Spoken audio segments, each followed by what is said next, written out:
Hello everyone. My name is Garci, I'm 26 years old, and I've been dating my boyfriend, whom I met through an online game exactly 1 year ago. Initially, I was nervous about meeting someone online, but we instantly clicked due to our similar family backgrounds. Now, he's the one who understands me the most and is incredibly important to me. We were invited to an outdoor party hosted by his friend, and we decided to attend together. It was a barbecue at a cabin owned by his friend's father. Everything tasted delicious, and I met his friends for the first time. Their wives and girlfriends were all wonderful people. Initially, I was nervous, but by the time we left, I was completely at ease. On the way back, he suddenly stopped the car and started to talk. "What did you think about my friends? They're all very nice people. I'm glad I could get along with them and had fun. Thank you for taking me there. Really, I'm glad you know. I hope we can keep having fun like this, preferably as husband and wife. What do you think?" I was surprised. Was that a proposal? Of course, my answer was yes. It felt like a dream. We were so excited. In the heat of the moment, we decided, let's have our wedding there, and headed to a memorable hotel. This was the first place he brought me on our first drive date when we had just started dating. It's a quiet hotel in the mountains, and from the restaurant, you can see the lake in front of the hotel.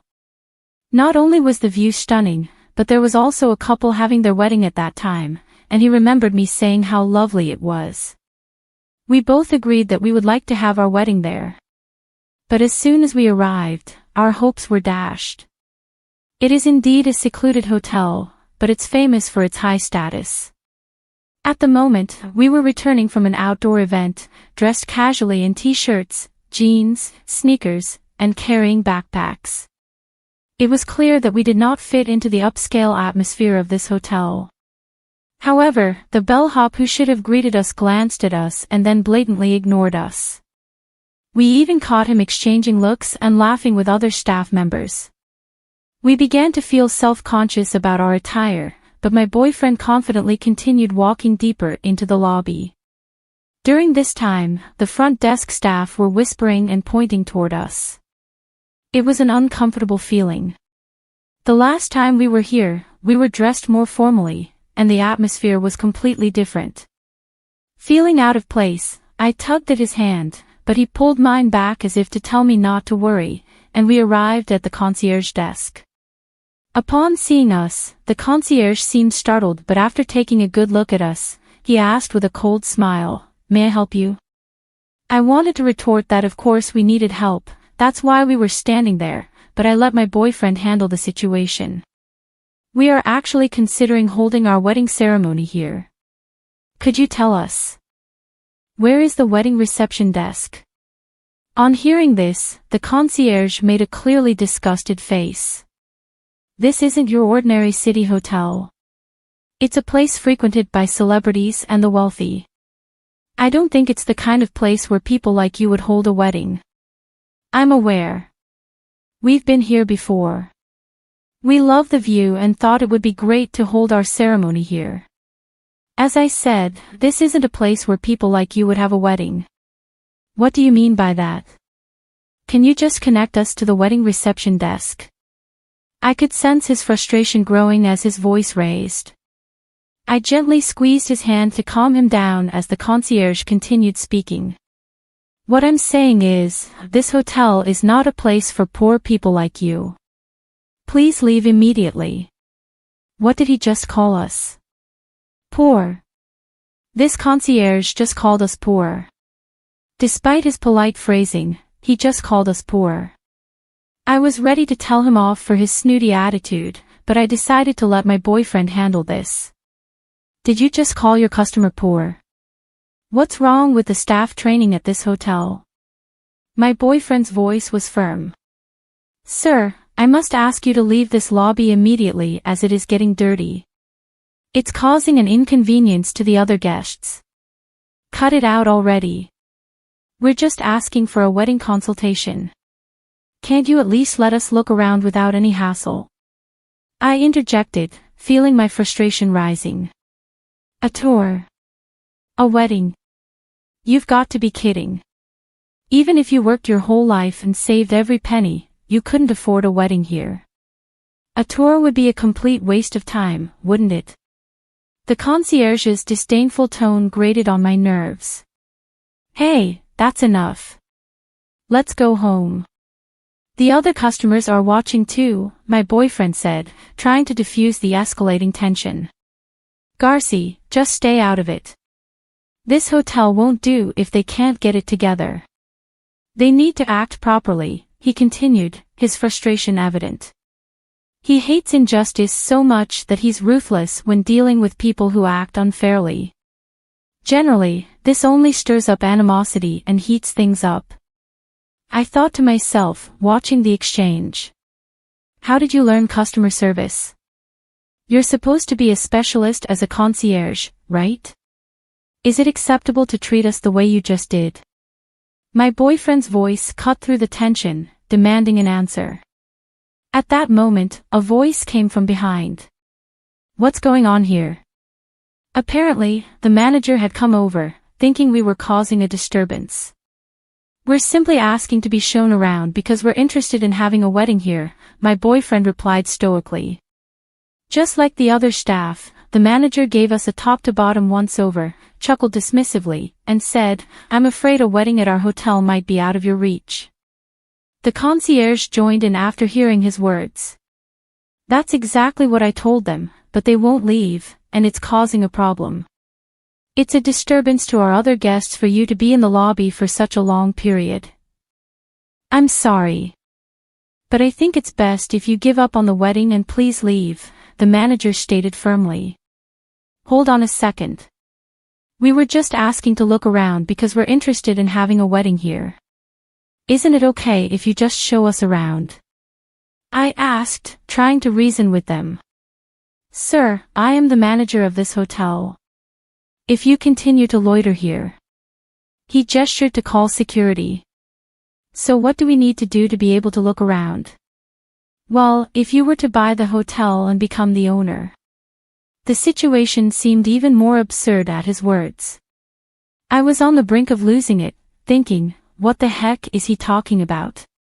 But he just said, I see, so that's how it is. The owner, and started to ponder. Just then, security started to approach us, so I grabbed his hand and urged him to leave. As we walked away with our backs to the manager, he started giving instructions to the concierge, contact the cleaning staff. The lobby has been completely dirted. Have it cleaned immediately. What the heck was dirty? In my mind, I cursed at them, thinking their attitudes were far dirtier than anything else. We left the hotel behind us, quite upset.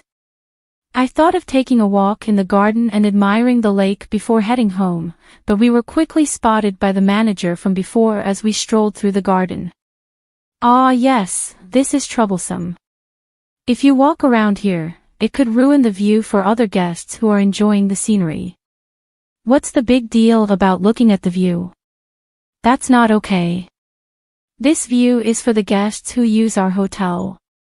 If you can't afford it, please hurry and leave. He tried to shoo us away.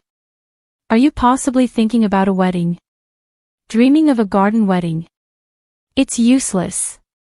Do you have any idea how much it costs to rent out this entire garden? Please make your way out. Then he sprayed me with a hose. Stop loitering and get going. Oh no, I'm all wet now. What is this old guy thinking? This hotel might not be as safe as we thought, even if he's not the one in charge. Hey, what do you think you're doing? There was a stray cat in the garden. I was just sprinkling water to clean it up. When suddenly the stray cat reappeared, he threatened to spray water again. My boyfriend, at his wit's end with these words and actions, shouted, Are you referring to Garci as a stray cat? Enough is enough. Is this how a person in hospitality behaves, spraying water on people? Hey, call the cops. I had a feeling it was going to turn into a big deal. I couldn't stay there and get soaked any further. Enraged, I told him, I want to change my clothes. Let's go, and dragged him back to the car. We came here excited about planning our wedding, but this turned out to be quite an ordeal. This hotel feels so different from when we visited on our date. It's almost like a different hotel altogether. Now, with wet clothes. The wet clothes I was wearing were clear proof of the reality of the situation. I'm so glad I had a change of clothes in the car. After changing and feeling a bit refreshed, he asked me, Garci, what do you want to do? Do you still want to have our wedding at this hotel? Honestly, I didn't really care at that point. It's still a place of fond memories, I said. I don't know. The hotel itself is lovely, but I'm not sure about the staff. He simply replied, I see. Let's think about it a bit, and that was the end of the conversation. Afterward, we decided to at least pay our respects to both families. It's been a whirlwind since then. Our parents asked about our plans for the wedding and reception. For now, we told them we've planned a small, intimate ceremony with only friends and family and asked them to hold off on the location. We've been visiting bridal fairs at other hotels, looking for a good place, but we haven't found one that feels just right. I found myself in a bit of a bind, considering options for our wedding. Perhaps a destination wedding abroad would be an option. Just as I was flipping through a bridal magazine with these thoughts, my boyfriend called, Garci, we did it. We can get married at that hotel. What? What do you mean? It was a bit of a struggle, but since it's my hotel now, you can plan the wedding any way you like. I couldn't believe it. He had been working on this all along. It turns out he's the son of a wealthy family and managed to get that hotel acquired by their chain of hotels. The old man said if I wanted to get married, I should become the hotel owner, he said, sounding quite pleased. I was too stunned to say anything in response to his surprising actions, but we decided to visit the hotel the following week. Finally, the day arrived. On the way there, my boyfriend said cheerfully, that hotel's reputation hasn't been great lately, and it's been affecting the business side of things. So I'll work on making it a better hotel, okay? He seemed to be having a lot of fun. The last time we visited, it was nerve-wracking because of how we were treated, but this time the hotel staff were prim and proper, ready to welcome their new owner. Looking around, I felt a sense of relief and excitement. I noticed that the bellboy who once scoffed at us was now bowing deeply in welcome. If they could welcome us properly now, they should have done so from the beginning. Knowing about their previous terrible service, their current behavior seemed quite insincere. I felt like laughing at them now, but I must keep my composure. Then came the hotel manager. Welcome, Mr. Owner. Not just the manager, but also the concierge and the rest of the staff greeted us respectfully. They didn't seem to realize that we were the poor people they had treated terribly before. It's shocking to see such a difference in treatment based on appearance. The way they changed their attitude so quickly is honestly appalling, but it's a good lesson for me. And so, we were shown to the owner's suite, and the manager was fawning over us. We've been eagerly awaiting the arrival of the new owner, and to think it's someone as young as you. It's truly impressive that you are the owner of this hotel at your age. Your wife is also quite beautiful, a truly stunning couple. Ha! Who is this guy? You called us stray cats, but now you're saying we're handsome and beautiful. Aren't those glasses missing lenses? And the manager doesn't remember customers' faces at all. That's wild. We decided to wait for a while since he said he'd create a space for us to greet the employees later. When the manager left us to prepare, I said, "What's up with that manager? He doesn't know anything about us. Is he handsome and beautiful? Seriously? It seems like he didn't notice at all. It's kind of impressive in that way. Well, he looks enthusiastic, so I guess it's fine if he does what he wants." Is it okay for that guy to be the manager? I know. Don't worry. I thought about it. While having this conversation, it was time. He went to the hall where the employees were gathered. I have become the owner of this hotel. I know you may be uneasy since I'm young, but the headquarters will manage the business firmly, so please rest assured. We plan to operate this hotel as a secluded hideaway, different from the luxury hotels in the city up until now. After repairing the aging parts, we will have a renewal opening. In conjunction with the reopening, I'm thinking of having my own wedding ceremony here to commemorate the start of the hotel and me. The unexpected happy announcement stirred up the employees. Then he called me to introduce his fiancée, and I went up to the stage. When I got up there, the manager standing proudly next to him looked utterly surprised. That's my fiancée. Oh, it wasn't our first meeting, was it? You didn't recognize me either, did you? At his direction, I was dressed in a t-shirt, denim, and sneakers, like the last time we visited the hotel. If I had worn a dress and heels, he wouldn't have noticed, but just by changing my clothes, he seemed to remember me right away. Seriously, this manager seems to judge people solely by their clothes. Looking around, the bell staff and front desk staff who laughed at us that day were staring at us with wide eyes. The concierge, oh, he's looking pale and his eyes are darting around. It seems that he finally remembered us.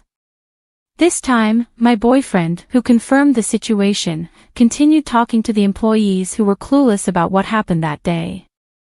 Actually, we visited this hotel the other day, and at that time, we were both dressed like her now. I got her approval for my proposal, so I was over the moon when we came here thinking we wanted to have our wedding here. The bellboy, that's you, right? You ignored us without even saying welcome and laughed at us. The front desk staff were pointing and whispering about us. The concierge, you didn't listen or pay attention. When we said we wanted to have our wedding here, you told us that poor people should go home. The worst was you, the manager. Actually, I recorded our conversation from the middle of it and decided to let everyone hear it.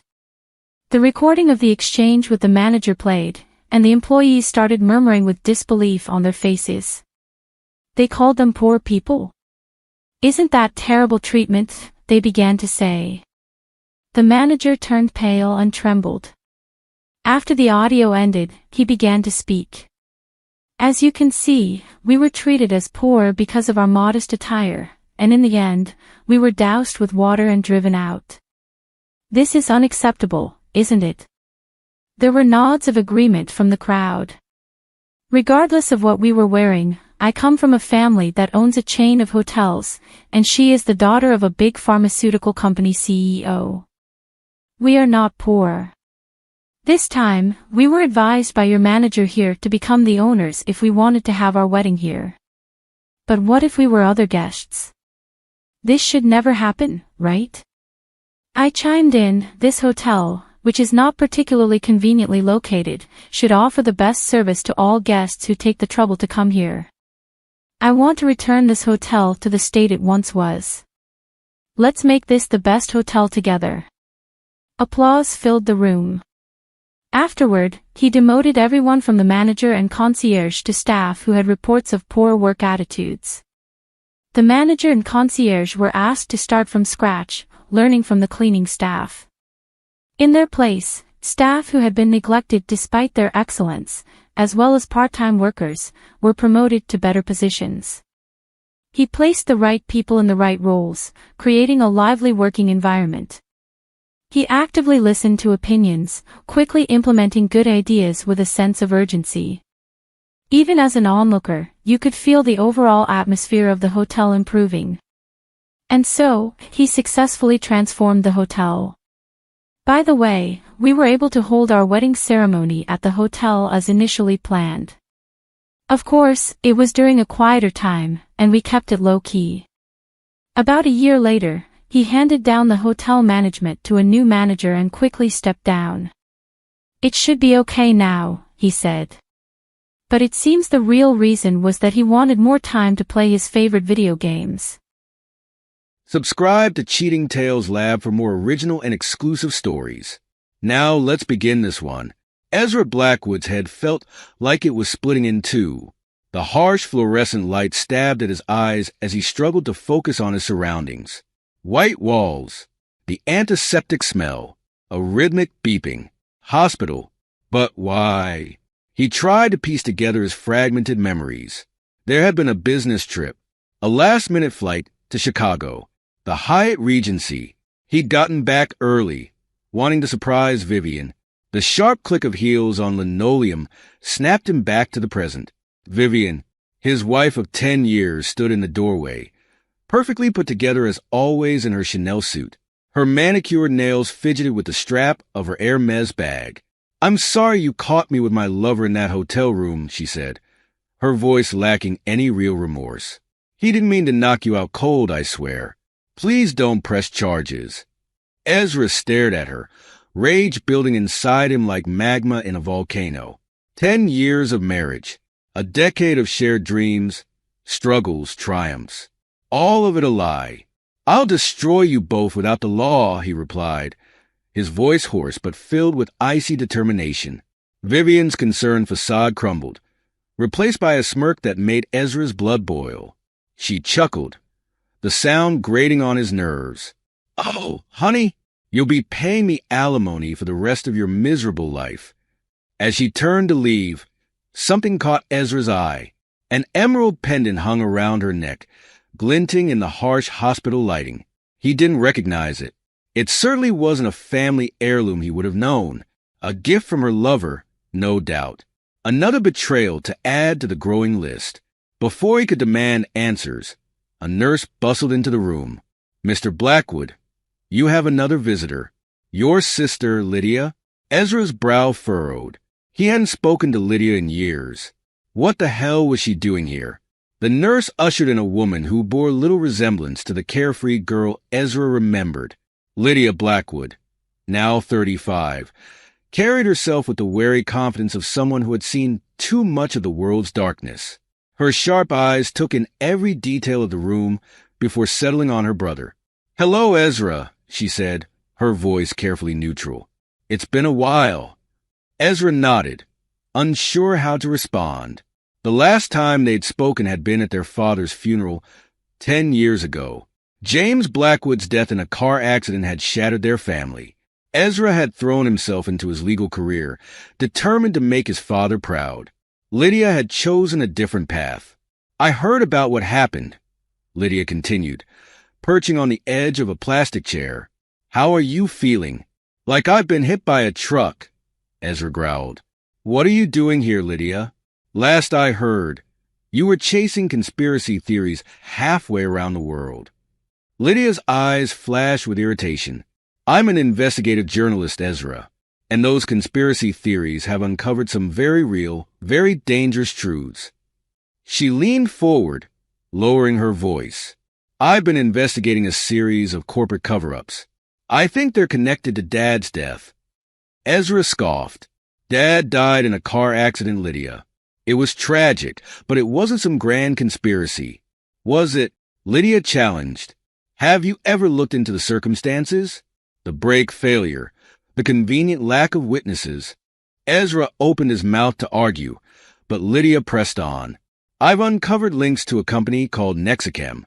They're at the center of this whole mess." Nexichem. The name sent a chill down Ezra's spine.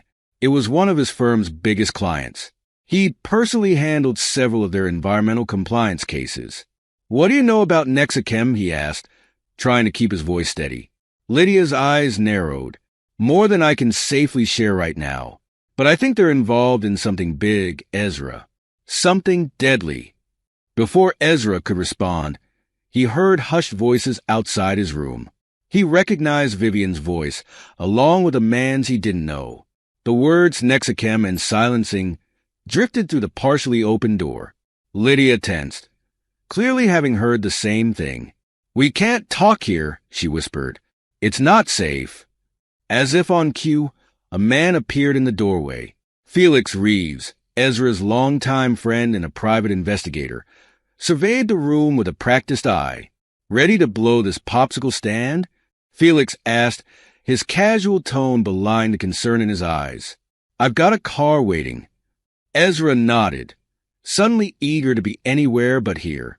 As Felix helped him out of bed, Lydia gathered his belongings. "We'll go to my place," she said quietly. "We have a lot to discuss." Felix's car wound through the city streets, the tension in the vehicle palpable. Ezra's mind raced, trying to process everything that had happened. His perfect life had shattered in an instant, and now his estranged sister was talking about conspiracies and cover-ups. They pulled up to a nondescript apartment building. Lydia led them up 3 flights of stairs, constantly checking over her shoulder. She unlocked a heavy door and ushered them inside.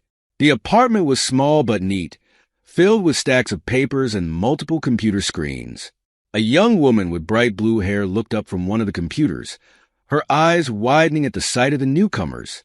"Ezra, Felix, this is my roommate Zara Chun," Lydia said. "Zara, this is my brother Ezra and his friend Felix." Zara nodded curtly, her gaze lingering on Ezra. "The corporate lawyer," she said, her tone making it clear that wasn't a compliment. Ezra bristled. "Environmental law. Actually, I specialize in helping companies comply with regulations and clean up contaminated sites." Something in Zara's expression shifted. "Really? That's not what I expected." Before Ezra could respond, his phone rang. He glanced at the screen and saw it was Harold Winters, his law firm partner. With a sigh, he answered, "Ezra, where the hell are you?" Harold's voice was tense. "Vivian's already filed for divorce. She's seeking a substantial settlement." Ezra's grip on the phone tightened. "What? How is that even possible? It's been less than a day." "I don't know, but her lawyers are moving fast. We need to talk strategy. Can you come in?" I'll be there as soon as I can," Ezra said, his mind reeling. He hung up and turned to the others. "I have to go to the office. Vivian's already filed for divorce." Lydia's eyes narrowed. That was fast. Too fast. "Ezra, before you go, there's something you need to see." She pulled out a file and spread its contents on the coffee table. "These are the results of my investigation into Nexichem. There's a pattern of environmental violations, suspicious accidents at their facilities, and, well, look at this." Ezra leaned in, his legal mind immediately spotting the irregularities in the documents. "This can't be right. These violation reports, they're identical to the ones I filed, but the data's been altered." Zara spoke up, her earlier hostility replaced by professional interest. "I've been helping Lydia dig into Nexichem's digital footprint. Their security is tight, but I've managed to find some discrepancies in their financial records." As if on cue, one of Zara's computers pinged. She rushed over, her fingers flying across the keyboard. "Holy shit. Ezra, I think this is for you." She turned the screen, revealing an encrypted email addressed to Ezra. With shaking hands, he entered his password. The message opened, revealing partial financial records that hinted at massive bribes paid by Nexichem to various officials and law firms, including Ezra's own. The room fell silent as the implications sank in. Ezra felt like the floor was dropping out from under him. Everything he thought he knew about his marriage, his career, even his father's death was suddenly in question. Felix was the first to break the silence. "Well, folks, looks like we've got ourselves a good old-fashioned conspiracy. What's the play?" Lydia looked at Ezra, her expression a mix of determination and uncertainty. "That depends on you, big brother. Are you in?" Ezra glanced around the room, at his estranged sister who had never given up searching for the truth, at the brilliant hacker who had put aside her prejudices to help, at his loyal friend ready to dive into danger. Then he thought of Vivian's betrayal, of the altered documents, of his father's suspicious death. He took a deep breath. "I'm in. Let's take these bastards down."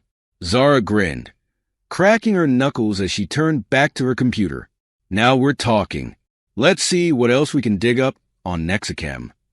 As the team began to formulate their plan, Ezra couldn't shake the feeling that they were stepping into something far bigger and more dangerous than any of them realized. But for the first time in years, he felt alive. The truth was out there, and he was going to find it, no matter the cost. Ezra Blackwood straightened his tie, his face a mask of professional detachment as he strode into the offices of Winters, Blackwood, and Associates. The familiar scent of leather and expensive cologne did nothing to calm the storm raging inside him. Every face he passed, every greeting he returned, it all felt like a lie now. He nodded to his secretary, Sarah, as he passed. "Any messages?" "Mr. Winters wants to see you in his office as soon as possible," Sarah replied, her brow furrowed with concern. "Is everything all right, Mr. Blackwood? There are rumors." Ezra forced a smile. Just a bit under the weather. Nothing to worry about. As soon as his office door closed behind him, Ezra's facade crumbled. He sank into his chair, his mind racing.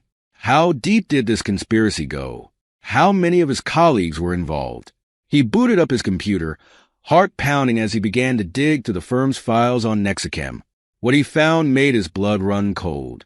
Report after report of environmental violations, all neatly covered up with falsified data and legal sleight of hand.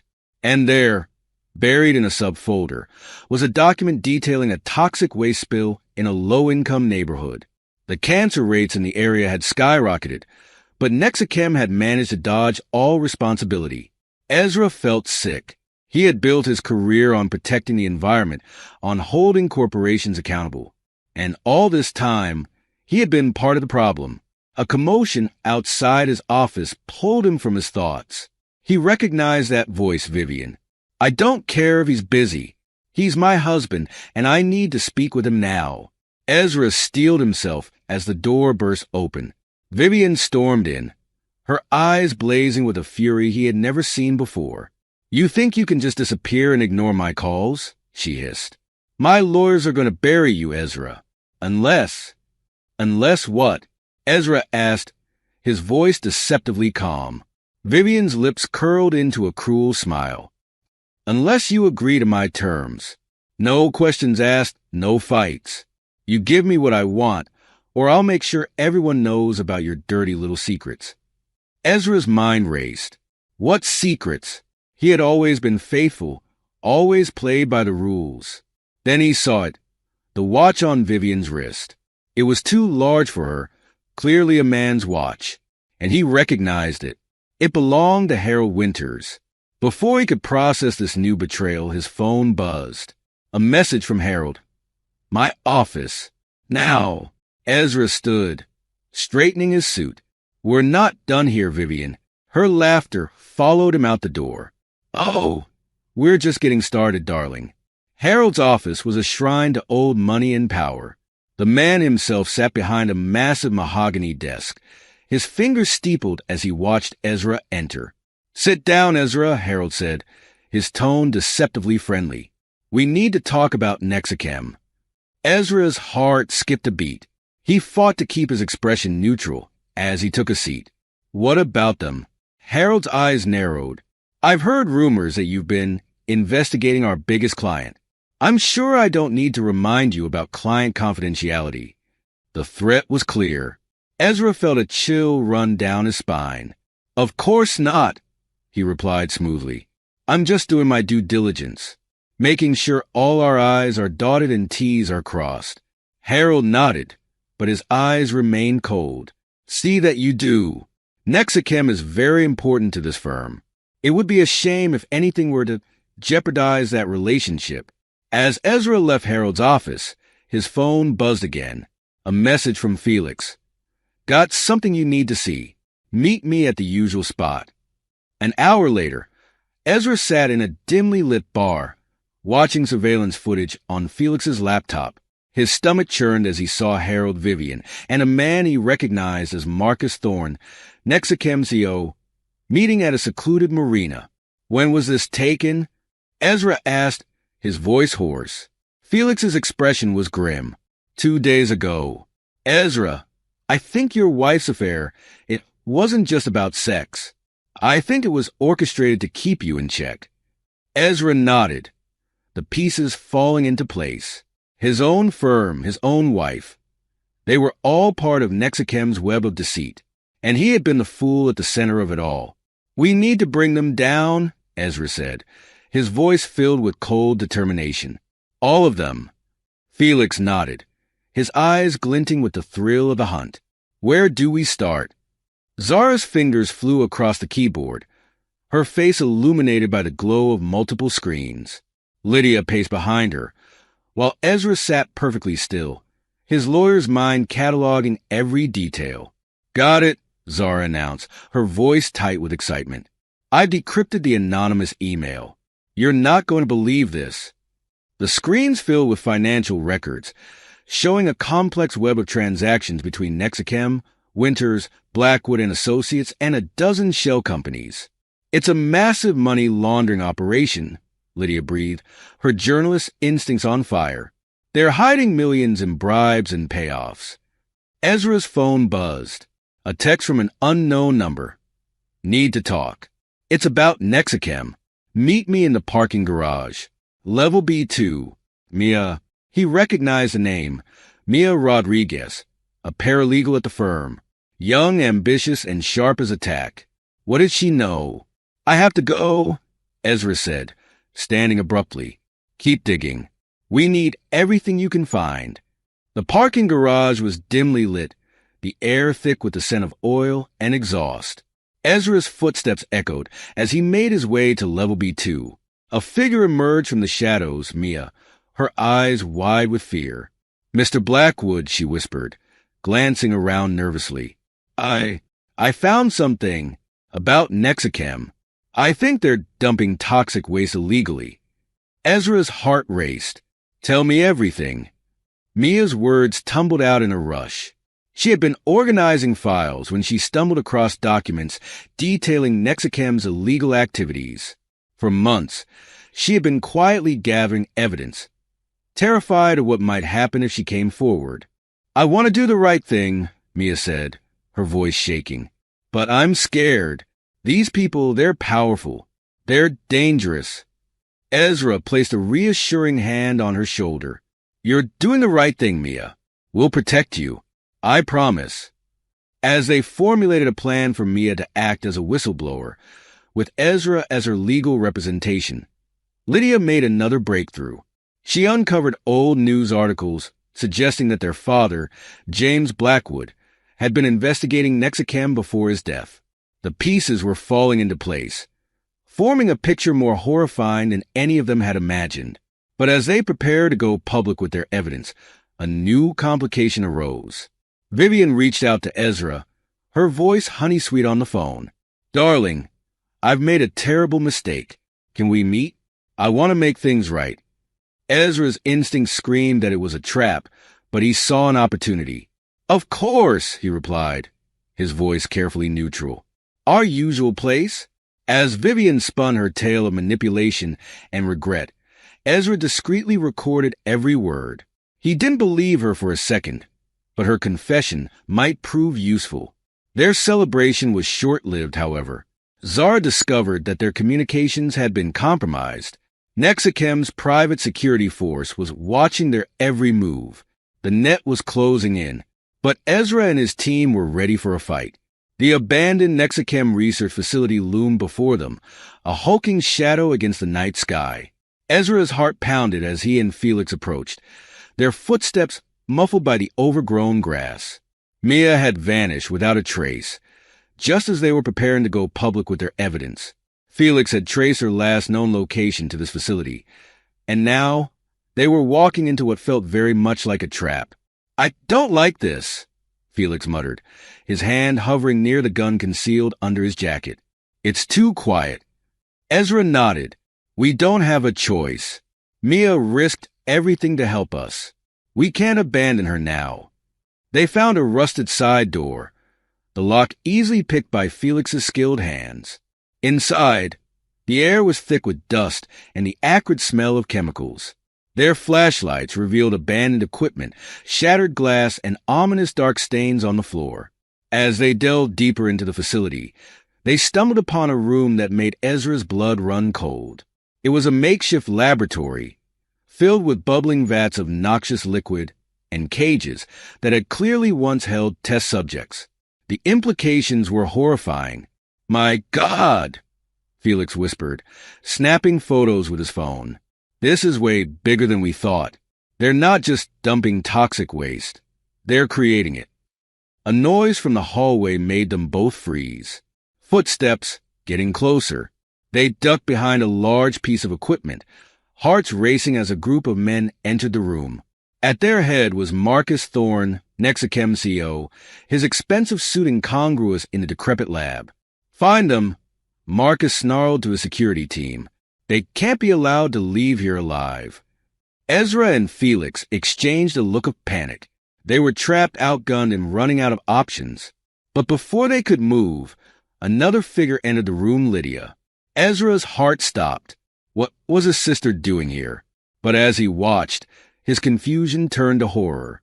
Lydia walked up to Marcus, her posture relaxed, familiar. "The basement is clear," she reported. "No sign of them." Marcus nodded. "Good work, Agent Blackwood. Your cover has been invaluable to us." Ezra felt like he'd been punched in the gut. Lydia, working for Nexichem? It couldn't be true. But as he watched his sister interact with the man responsible for so much suffering, doubt crept in. Had everything been a lie? The standoff that followed was tense, with Lydia clearly torn between her loyalty to her brother and her commitment to whatever mission she was on. Ezra's mind raced, trying to make sense of this betrayal. But there was no time for explanations. As Marcus's men closed in, violence erupted. In the chaos, Felix was hit, crying out in pain as a bullet tore through his shoulder.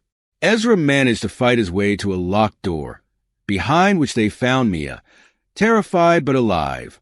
As they fled the facility, alarms blaring and gunshots echoing behind them, Lydia appeared one last time. She pressed a USB drive into Ezra's hand, her eyes pleading. "I'm sorry," she whispered.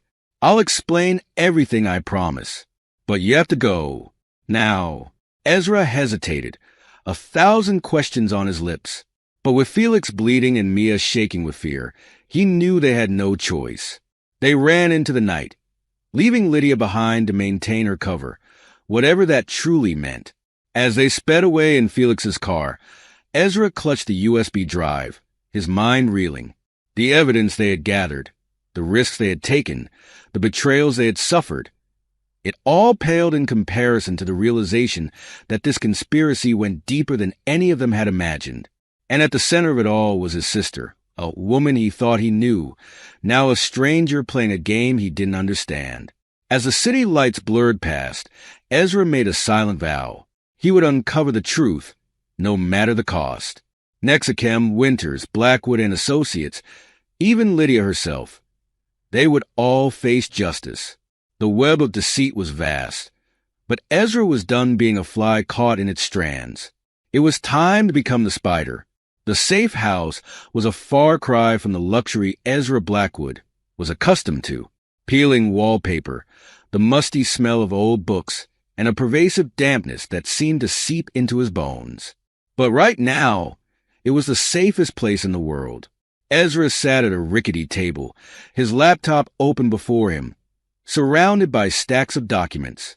Across from him, Mia Rodriguez pored over financial records, her brow furrowed in concentration. In the corner, Zara's fingers flew across her keyboard, the glow of multiple screens illuminating her face in the dim room. They had been here for days, maybe weeks. Time had become a blur. Felix's activist contacts had come through, providing them with a network of safe houses to move between. But the constant fear of discovery, the paranoia that each shadow held an enemy, was taking its toll. Ezra rubbed his eyes, trying to focus on the document before him. His mind kept drifting to Lydia, his sister, the undercover agent. The betrayal still stung, even as he tried to rationalize it. Was she really on their side? Or had everything been a lie? Holy shit! Zara's voice cut through the silence. You guys need to see this. Ezra and Mia crowded around Zara's workstation. On the screen, plans for a massive construction project unfolded. They're planning to dump toxic waste in the Oakwood Nature Reserve, Zara explained, her voice tight with anger. If this goes through, it'll contaminate the groundwater for the entire region. Ezra felt his stomach churn. Oakwood was one of the last unspoiled areas in the state, home to endangered species and a vital water source for surrounding communities. We can't let this happen, Mia said, her voice shaking with determination. We have to stop them. Ezra nodded, his mind already racing with legal strategies. We need more evidence. Concrete proof that links Nexichem to the dump site. As if on cue, Ezra's burner phone buzzed. An unknown number. He hesitated for a moment before answering. Ezra, Vivian's voice uncharacteristically hesitant. We need to talk. I want to help. Ezra's grip on the phone tightened. Why should I believe you? Because I know things, Ezra. Things that could bring down Nexichem, Harold. All of them. Meet me, please. For old time's sake. Ezra's mind raced. It could be a trap, but if Vivian was telling the truth, her testimony could be the key to breaking the case wide open. I'll think about it, he said finally and hung up. Zara and Mia looked at him expectantly. Ezra sighed. That was Vivian. She says she wants to help. Mia's eyes widened. You can't seriously be considering trusting her. We don't have to trust her, Ezra replied, a plan forming in his mind. But we can use her. If she's genuine, great. If not, well, we'll be ready. As they began to formulate a plan, Ezra couldn't shake the feeling that they were running out of time. Nexichem's toxic dump could happen any day now. They needed to act fast. But first, he had a decision to make about Lydia. His sister was in deep, playing a dangerous game. Could he trust the information she was feeding them? Or was she leading them into a trap? Ezra stared at the USB drive Lydia had pressed into his hand during their escape from the Nexichem facility. He hadn't told the others about it yet. With a deep breath, he plugged it in. What he found made his blood run cold. Detailed plans of Nexichem's operations, financial records, emails implicating high-level government officials. And at the center of it all, a name that made Ezra's heart stop, James Blackwood. Their father hadn't just been investigating Nexichem before his death. He had uncovered a conspiracy that went far beyond corporate greed. This was about power, about control over the most basic human need, water. Ezra leaned back, his mind reeling. They weren't just fighting a corporation anymore. They were up against a system, a web of corruption that stretched from the boardroom to the highest levels of government. He looked at Mia and Zara, both still poring over documents, unaware of the bombshell Ezra had just uncovered. They had all risked everything to get this far. Now, it was time to take the biggest risk of all. Pack up, Ezra said, his voice filled with determination. We're going to meet Vivian, and then we're going to bring the whole damn system down. The Nexichem boardroom was a study in corporate opulence. Floor-to-ceiling windows offered a panoramic view of the city, while the polished mahogany table reflected the concerned faces of the board members gathered around it. Marcus Thorne, CEO of Nexichem, stood at the head of the table, his usual confidence noticeably shaken. Ladies and gentlemen, I assure you that these allegations are completely unfounded. Nexichem has always operated within the bounds of the law. From her seat at the table, Lydia Blackwood fought to keep her expression neutral. Years of undercover work had honed her poker face, but even she was finding it difficult to maintain her composure. Everything was coming to a head, and she prayed that Ezra's plan would work. As if on cue, the doors burst open. Ezra strode in, Mia at his side, followed by a team of federal agents. The room erupted in chaos. Marcus Thorne.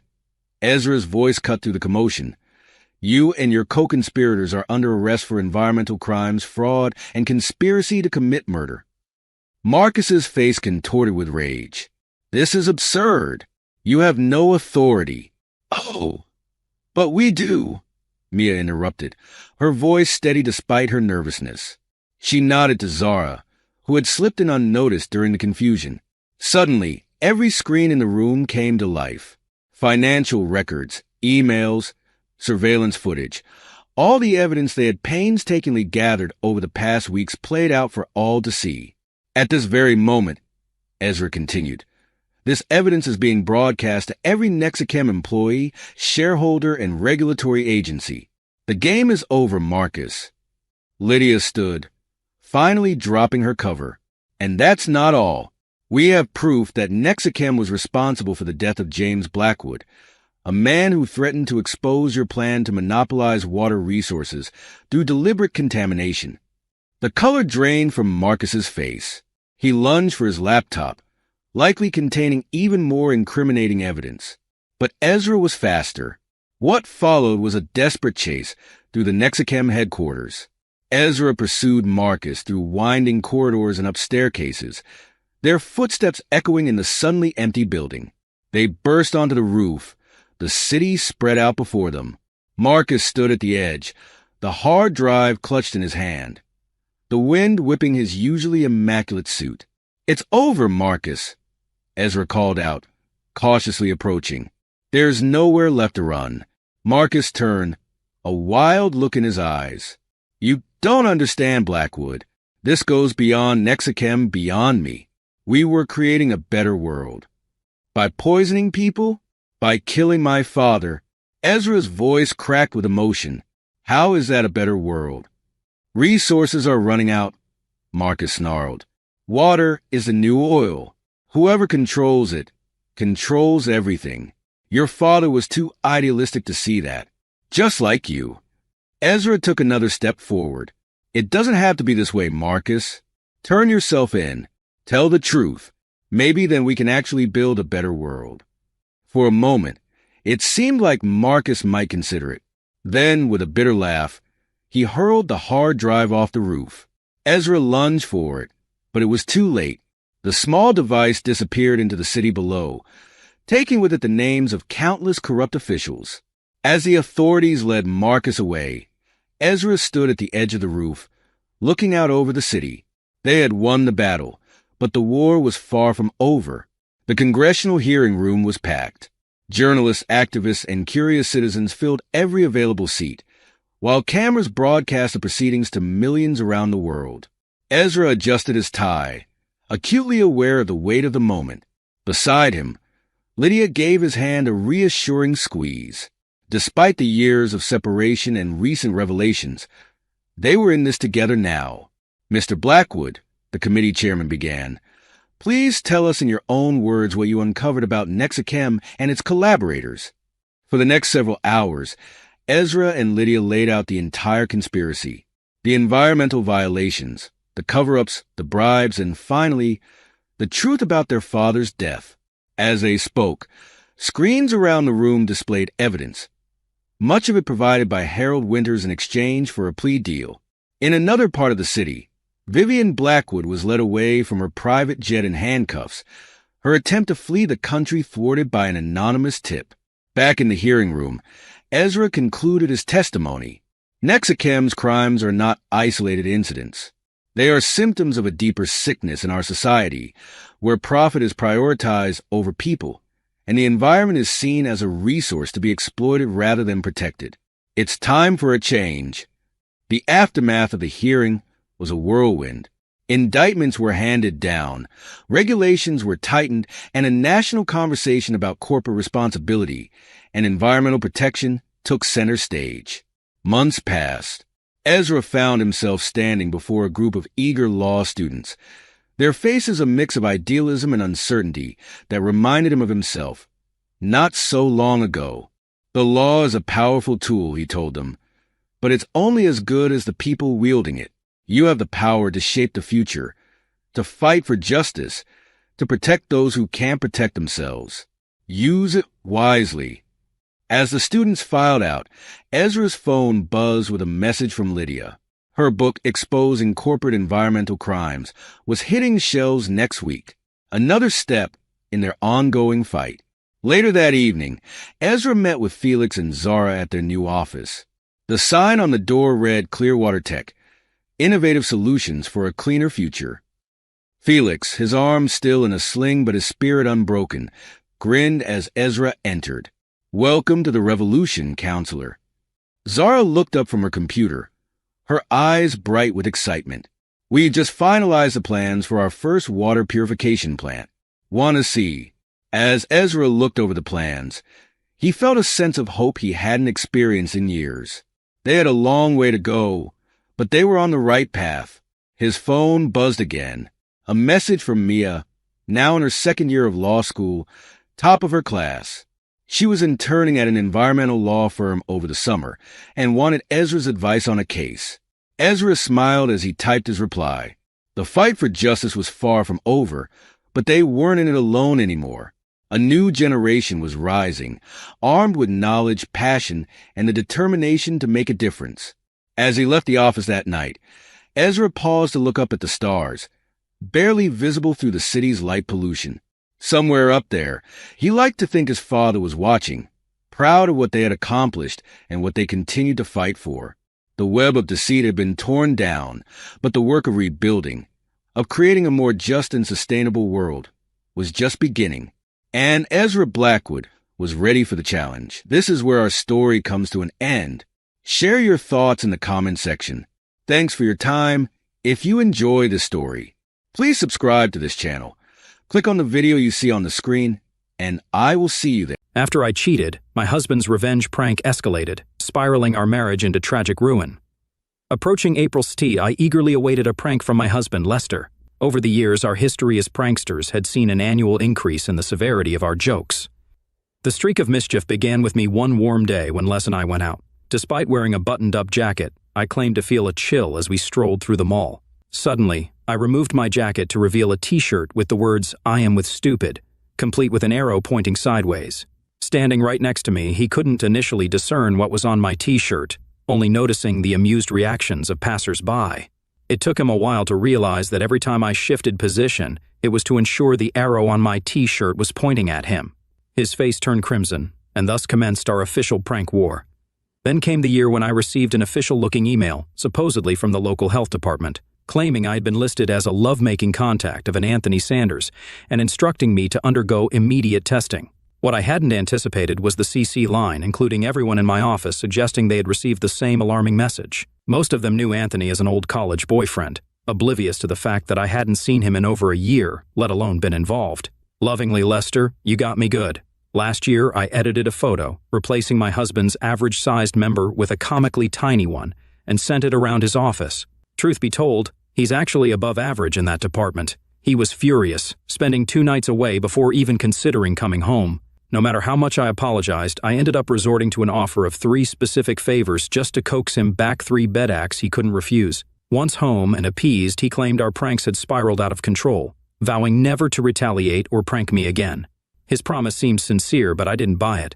I could almost see the gears turning in his head, plotting his revenge. I was certain this year would showcase the darkest corners of his devious mind.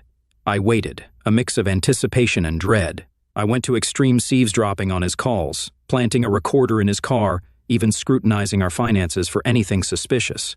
I was determined not to fall for his prank this time. Yet, my snooping turned up nothing incriminating. He was far cleverer than I had given him credit for. As March passed, Lester appeared unchanged at home while I scrutinized his every move. From midnight on March 16th, I was on high alert, but nothing occurred right after midnight, leaving me on edge. There were still hours for him to spring his plan. I swore to be prepared for whatever he had up his sleeve. The following morning, April set, when I descended to the kitchen, he casually offered to whip up breakfast, a rare gesture that immediately raised a red flag. There was no chance I'd consume anything he prepared. I claimed I was in the mood for just cereal that morning. While pouring myself a bowl and adding milk, I discreetly sniffed it, on the lookout for any added substances. Nothing. A tentative taste confirmed its normality. I stubbornly skipped the coffee, citing a reduction in my caffeine intake. Truthfully, I avoided it because he made it. I observed him preparing his beloved ham, egg, and cheese English muffin, almost tempted to ask for one despite the risk. Post-breakfast, we both got ready for work. Amidst checking my toothpaste for tampering and ensuring my cologne retained its usual fragrance and skunk odor, everything appeared normal, except for my sore anxiety. I inspected my car for any suspicious devices, wishing for one of those border-crossing mirrors on a stick to scrutinize beneath it. All seemed regular, yet my heart drummed loudly when I started the engine, testing the brakes unnecessarily. I scolded myself Lester wouldn't resort to anything physically damaging. I repeated that to reassure myself, but doubt lingered. He was seriously upset about my last prank. At work, my enthusiastic best friend, Marta, eagerly greeted me and expressed her curiosity about Lester's antics the previous night. I had confided in Marta about my concerns regarding Lester's impending April Fool's trick, recalling her support for my prank from the previous year. She jokingly requested an unaltered version of the photo, or even better, a private viewing in our bedroom. I noted her eagerness for some excitement in her life. I shared with Marta that Lester had been relatively quiet, but I was convinced he was plotting something. I could sense it in the air at night. Marta playfully commented on her love for slipping song lyrics into conversations, prompting a chuckle from me. I believe he's prolonging my suspense just to push me over the edge. Well, he doesn't have far to go right now, but mark my words, whatever he pulls, I won't fall for it. He may be the prince of pranks, but I am the queen of jokes. We laughed, and then I finally indulged in my much-delayed morning coffee. I checked my desk for unexpected surprises and went about my work relatively normally, though occasional thoughts of what might await me later lingered. The first time my desk phone rang, I practically leaped out of my chair, chuckling at my own heightened nerves. Nothing out of the ordinary happened for the rest of the day. I half expected a delivery of risque items that would accidentally be revealed in front of my colleagues, but thankfully, nothing of the sort occurred. As the workday's end neared, my anxiety skyrocketed. I hit the road, nearly missing the red light as my mind fixated on what awaited me at home. I gave myself a light slap to refocus on driving safely. Upon arriving home, I started preparing dinner. Lester arrived at his usual time, appearing completely drained. I suspected it was an act, anticipating more theatrics. From him soon.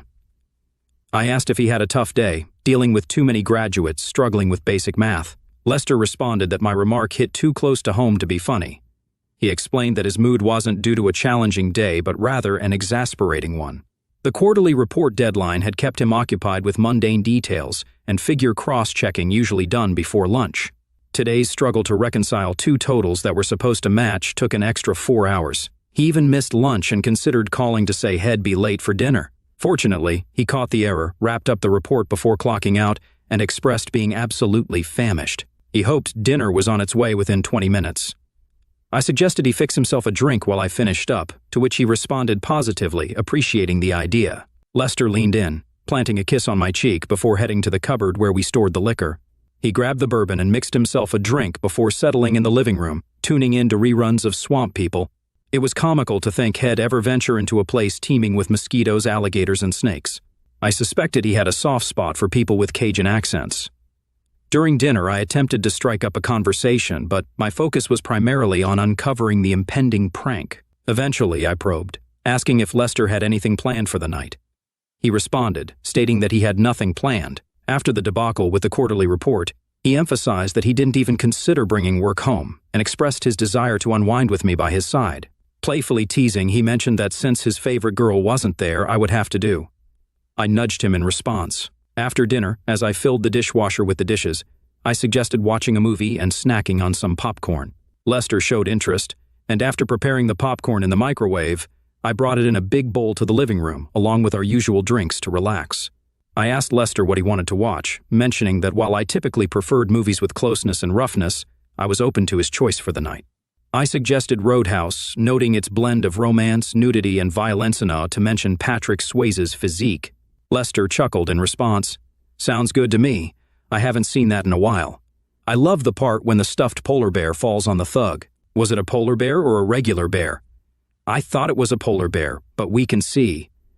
We were watching the movie and eating popcorn. I had a couple of rum and cokes to Lester's bourbons, and at last I was finally beginning to relax and let down my guard.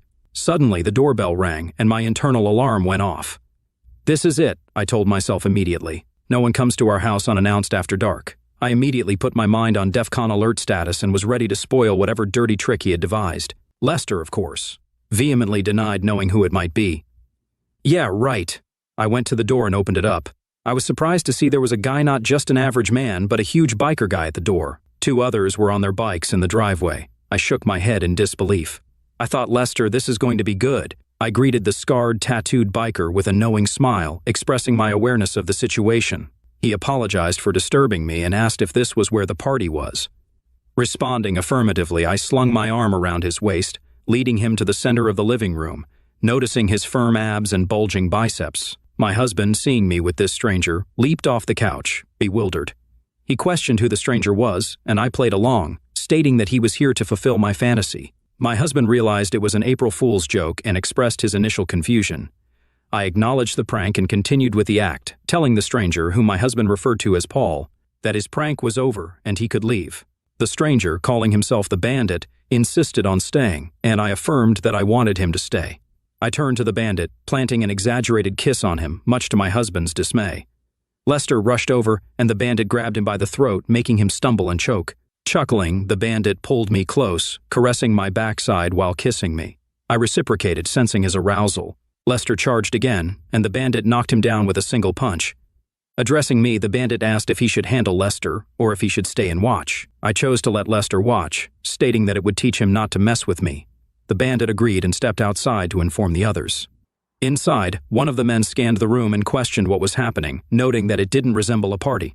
I explained that the lady referring to myself wanted to be involved with bikers before heading to the actual party. Commenting on my assets, they discussed their plans, with one expressing the intention to take my rear first. They noticed Lester on the floor and learned he was my husband, whom I wanted to watch. I suggested tying him to a chair and taping his mouth, offering the materials from the garage. Lester protested, declaring that regardless of the situation being a joke or not, it marked the end of our marriage. I responded, accusing him of setting it up and now being upset because I wasn't playing along as he intended. As Lester lunged again, the bikers subdued him and convincingly pinned him to the chair. I wondered if their coordination was rehearsed. The bikers inquired about getting the party started and asked about drinks. I directed them to the liquor cabinet and the fridge for a couple of beers. The Bandit turned to me, asking how I wanted to start and how far Lester had suggested they go. I responded, asking the Bandit about Lester's instructions, and he looked puzzled. He mentioned I could go all the way however I wanted. In a referenced version, he did it right. If we're going through with this, I could use some help setting the mood. Got anything stronger than liquor? Absolutely, I always carry something. He fetched something intriguing from his bike. A sip later, I found myself swapping kisses with all three of them, smirking at Lester, who seemed to struggle to break free. Approaching me, the Bandit declared, "Time to dance, darling," tearing off my dress and swiftly losing my underwear. Soon he was bare, as were his companions. Panic started to grip me. I hadn't anticipated Lester would allow things to escalate like this. I shouted to Lester, "Consider this a lesson if you try to outsmart me." Engaging with his friend, I sensed his imminent climax and attempted to pull away. "Too bad your pleasure isn't our concern. Your job is to satisfy us," they retorted. The following hour felt unreal, despite my objections and resistance in the midst of this chaotic group. At the end of it all, anger boiled within me towards Lester for orchestrating this and then allowing these men to subject me to such things. Each time I glanced at Lester in the chair, rage surged, yet I masked my distress. I wanted him to believe I relished it, but I couldn't let him think his prank succeeded. After a couple of hours, the bikers departed. My movements were labored, but I managed to reach the kitchen and grab a sharp knife. When I went to release Lester, I discovered his wrists and ankles were injured. His ankles were bleeding, the ropes having torn into his skin. That seemed to have helped him, certainly. I anticipated his explosion, maybe even a physical outburst. Once the ropes and duct tape were finally off, standing there, I glared at him, ready for his expected fury. But instead of a verbal or physical reaction, he looked at me with silent rage, shoved me aside, and ascended the stairs. I retreated to the downstairs bathroom to cleanse the remnants of the bikers from my skin, noticing numerous hickeys scattered across various parts of my body. I remained in the bathroom when the front door slammed shut.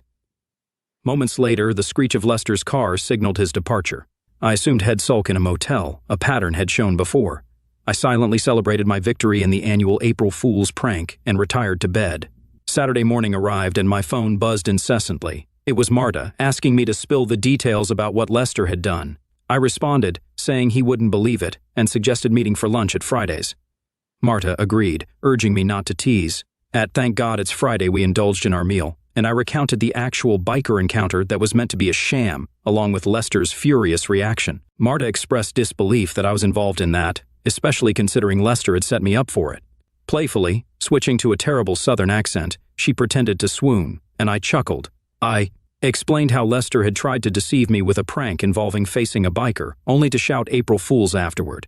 I shared that I had outplayed his prank by turning it into a real event. Although I hadn't planned to go that far, it worked in a strange way. I doubted Lester would ever try something like that again. Marta questioned whether I was positive Lester had set it up, expressing disbelief that he would orchestrate something so extreme. The possibility of a messy divorce was raised, and there was a suggestion to get rid of any video, with a cheeky request for a copy. While I dismissed Marta's last remark, her earlier words triggered a troubling thought. What if it wasn't a setup? The idea of a potential divorce weighed heavily on me, a dire possibility I was hesitant to consider. It felt like I might have shattered my marriage. But swiftly, I pushed the thought away, convinced it had to be a setup. That's what I stuck to, reassuring myself and trying to believe it. Then, a realization struck me, prompting a question about the last time a biker showed up at my door looking for a party. I wished it were true, and Marta acknowledged the possibility that I was right. The focus shifted to Lester's whereabouts, speculating that he might be sulking in some motel, furious that I had outplayed his prank. Just then, my phone buzzed, and I told Marta to hold on, thinking it might be Lester. However, disappointment washed over me as I realized it wasn't him, but an unfamiliar number. Upon answering the call, a voice I didn't recognize asked if I was Carrie Lynch. Inwardly groaning, I assumed it was a telemarketer and preemptively declined any offers. When the caller identified themselves as the police and mentioned injuries sustained by my husband, I dismissed it as another part of Lester's failed prank. Despite the assurance from the caller, claiming to be a detective named Fredericks, that they had checked my house and spoken to Lester, I doubted the legitimacy of the situation. Refusing to play along, I told the supposed detective that I would be home in an hour or whenever I pleased. If he wanted to talk, he could come by later. I ended the call abruptly. Marta expressed concern about the police calling me and suggested I should go see Lester. I shared my skepticism, unsure if the caller was genuinely a detective or just another one of Lester's ploys. Convinced that Lester was taking the joke too far, I expressed a desire not to dwell on it and proposed getting dessert, specifically craving chocolate. I arrived home post-lunch to find Lester absent, which wasn't unexpected. Just as I started to remove my jacket and hang it up, the doorbell interrupted. Letting out a heavy sigh, I made my way to the door. A female police officer and a man who seemed to be a detective stood there, flashing badges and requesting entry. The shock hitmate was real, entirely unlike what I had anticipated. Doubts crept in. Perhaps they weren't really law enforcement. I asked to see their identification. They presented badges, ID cards, driver's licenses, and business cards. Everything checked out. Apologizing for my initial skepticism, I welcomed them in. That's when I remembered I hadn't tidied up from the previous night. The living room remained untouched since I'd gone to bed, displaying empty beer and liquor bottles, stains on the couch and rug, and, of course, the chair. The detective focused on the chair where Lester had been bound, noting the cut ropes, used duct tape, and bloodstains. I hadn't realized there was so much blood. The detective asked if this was where my husband was tied up, and I confirmed, adding that it was a bit more complicated. When asked about the complexity, I explained that my husband had orchestrated an ill-conceived April Fool's joke to make me think a biker gang would attack me. I turned the tables on him, making him believe I wanted something that made him uncomfortable. He got angry and stormed off when I freed him. When questioned about who initially tied him up, I mentioned a biker named Bandit and a couple of others. The detective shared that they had already spoken to Bandit, who was cooperating for a more lenient sentence. According to Bandit, I had invited them for a party, requested medications, and engaged in consensual activities. He alleged that I instructed him to tie up my husband to watch the event, claiming it was our shared interest. The detective needed to know if this was true or if they should pursue exploitation charges against Bandit as well. I attempted to explain that I had tried to stop it, but my efforts were in vain. I was trying to teach my husband a lesson in response to the mess he created, and I just went along with it. I hoped the detective could understand. Tears interrupted my words, and I paused before asking about Lester's condition and whether he was still at the ER. The detective explained that Lester was more angry than anything else. His wrists and ankles were bandaged and sore, as expected. Lester had been discharged after a couple of hours but came to the police station to press charges. The doctor anticipated a physical recovery, expressing relief that Lester wasn't seriously hurt. I acknowledged that it was his fault, and I didn't want to be made a fool of. The detective commented that I handled it effectively, but reminded me that they were not the judge of fault. Judges and juries would determine that soon. Suddenly, the detective stated that they were arresting me for assault and wrongful confinement of my husband. Additionally, they advised me to get checked for an STD, as one of the bikers I was with had a severe and persistent STD. The detective informed me of my right to an attorney. In a plea for understanding, I explained that it was meant to be a prank on me, and I retaliated. I protested against the arrest, arguing that it was Lester's fault, but the detective insisted that I should tell that to the judge. Subsequently, I found myself in jail, attempting to post bail. However, I discovered that my cards had been canceled. Despite the humiliation, I called my father and fabricated a story until he revealed that Lester had already contacted him. My father, who was close to Lester, berated me for minutes while I sobbed. Eventually, he agreed to bail me out and take me home. Upon arriving home, I sent a text to Lester pleading for a discussion to clarify things. His reply was cold. "Everything is clear to me. My response is coming soon." I hoped for a face-to-face or at least a call. Instead, I received divorce papers citing physical exploitation and emotional torment. I cried once more. I had allowed a foolish prank to ruin my marriage, an impractical joke, to say the least. The trial progressed swiftly. Bandit took the stand as the primary witness. His testimony detailed arriving at the wrong address, being invited by me and others to a party, tying up my husband at my behest, and engaging in consensual relations with me. In exchange for testifying against me, he received a minor sentence for the confinement charge. However, it was my husband's testimony that cut the deepest. He admitted to our history of pranks, but insisted he had vowed never to deceive me again, as he believed I trusted him. The events of that night shook him to the core, shocking him to an unfathomable degree. Under oath, Lester denied any prior contact with Bandit, any consent to a pretend or real foursome involving his wife, and declared that his love and respect for me vanished that night. Displaying the scars on his wrists and ankles, he mentioned they were a lasting reminder of why he could never trust me again. His admission that he might struggle to trust any woman caused tears even among some female jurors. My case crumbled when it was my turn to testify. Tearfully narrating my version, I sensed the jury's disapproval, especially from the female members I had hoped to sway. Guilt weighed on me, evident to all, and unsurprisingly, the verdict was guilty. I received a 2-year sentence, a leniency that could have been harsher. Back in county jail, I awaited transfer to prison when space became available. The final divorce papers arrived during my incarceration, but I barely acknowledged the settlement. One day, Lester visited, and I was puzzled by his presence. He sarcastically remarked that prison suits me. I acknowledged that I deserved the sarcasm and expressed regret for what I did to him, even if he didn't orchestrate it. Lester responded, stating it was too little too late, and that he still believed I had set him up. He presented a hypothetical scenario, suggesting a twisted motive on his part to orchestrate a divorce with the best terms a slicker than 50-50th split. He detailed a cunning plan involving squirreling away cash, bribing bikers, deceiving cops, and taking a minor sentence. He mentioned the need for ties to a gang, hinting at someone at work, whose brother needed his approval for a promotion. Lester expressed his shock when I took the situation to a level he hadn't anticipated. He claimed that seeing me enjoy it crushed him. Despite feeling torn between wanting to end both of us, he opted to put me behind bars, acknowledging his correctness. Lester stated that we were both fools in the mess, but I was the one behind bars. He questioned who the bigger fool was. After my cheating ex-wife showed up at our daughter's wedding, she begged me to take her back. Letter from wife. Dear Jeff, as I sit down to put my thoughts into words, I can't help but feel a mix of emotions swirling within me. Leaving you wasn't an easy decision, and I hope you understand that it's not about blame or resentment. It's about acknowledging the changes that have occurred within me and recognizing that I owe it to both of us to address them honestly. Our journey together has been filled with moments of joy, laughter, and shared experiences that I will always treasure. From the early days of our relationship to building a life together, we've weathered storms and celebrated triumphs side by side.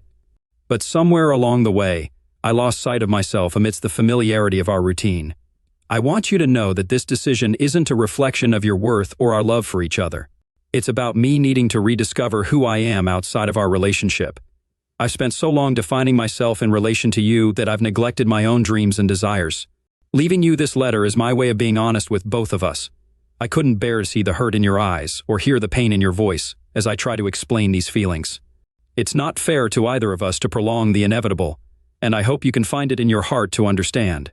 I wish you nothing but happiness and fulfillment in the days ahead. You deserve someone who can love you wholeheartedly, without reservation or hesitation. And I hope that someday we can look back on our time together with fondness, grateful for the lessons learned and the memories shared. Take care of yourself, Jeff. You'll always hold a special place in my heart. I realize that what I'm about to say might come across as hypocritical and selfish, but the truth is it is selfish. And that's why I've made the decision to leave. I crave the excitement of pursuing someone new, the thrill of a fresh romance, and unfortunately, you can't provide that anymore. When we were younger, you were irresistible, playing guitar with Buddy in the band, riding your Harley in that hot leather jacket, your blonde hair flowing in the wind as you swept me off my feet on the dance floor. Whether it was at a rock and roll club or in a ballroom, you created beautiful paintings of me and the kids. But over time, we became complacent in our relationship. The gigs with the band faded as you took on coaching soccer. The Harley now sits idle in the garage beneath the kids' sports gear in front of the minivan, and my knees can't keep up on the dance floor anymore, though you still have that beautiful hair. Now that the kids are grown, I no longer feel comfortable with the minivan lifestyle that you seem to have embraced. I want to assure you that I haven't cheated on you, and you remain the only man I've ever been romantic with. However, I have found myself drawn to other men. Before I considered any further actions, I felt it was necessary to end things with you. I couldn't bear the idea of betraying your trust by sneaking around behind your back, Jeff. I've always loved you too much for that. I'm certain our paths will cross again, but I have no desire to discuss this matter with you. I've already spoken with Sam and asked him to handle our divorce proceedings. He's prepared the necessary paperwork, leaving you with everything except my clothing and personal belongings, which I've already taken. I've also agreed to split my pension with you and take on half of our debts, excluding the mortgage. It's only fair, after all, I played a role in incurring those debts, and I want to ensure fairness. Please grieve in private so that when we attend events for the kids, we can avoid any unnecessary drama. However, I believe in fairness, so if you feel the need to respond, I promise to read your letter carefully and respect your thoughts. With love, Ellen. I poured over the note repeatedly, rooted to the spot in the kitchen where I found it. Tears hadn't come, not yet. I was too numb. There were no signs of this impending revelation. No expression of dissatisfaction, no indication of desires unmet, no arguments, and no hints of another man in her life. We shared touches, kisses, smiles, all the gestures of a couple planning a future together. In fact, I had spent the past year wooing her, attempting to reignite our passion now that our youngest had left for college. I bought jewelry only to be scolded for its expense. She preferred chocolate. I relinquished control of our closeness, believing I was causing her stress by initiating lovemaking. She insisted that holding hands sufficed. Perhaps she did drop a hint, but I brushed it off, attributing it to her adjusting to middle age. So there I stood, the last to realize. I grabbed a beer and stepped into the shower simultaneously.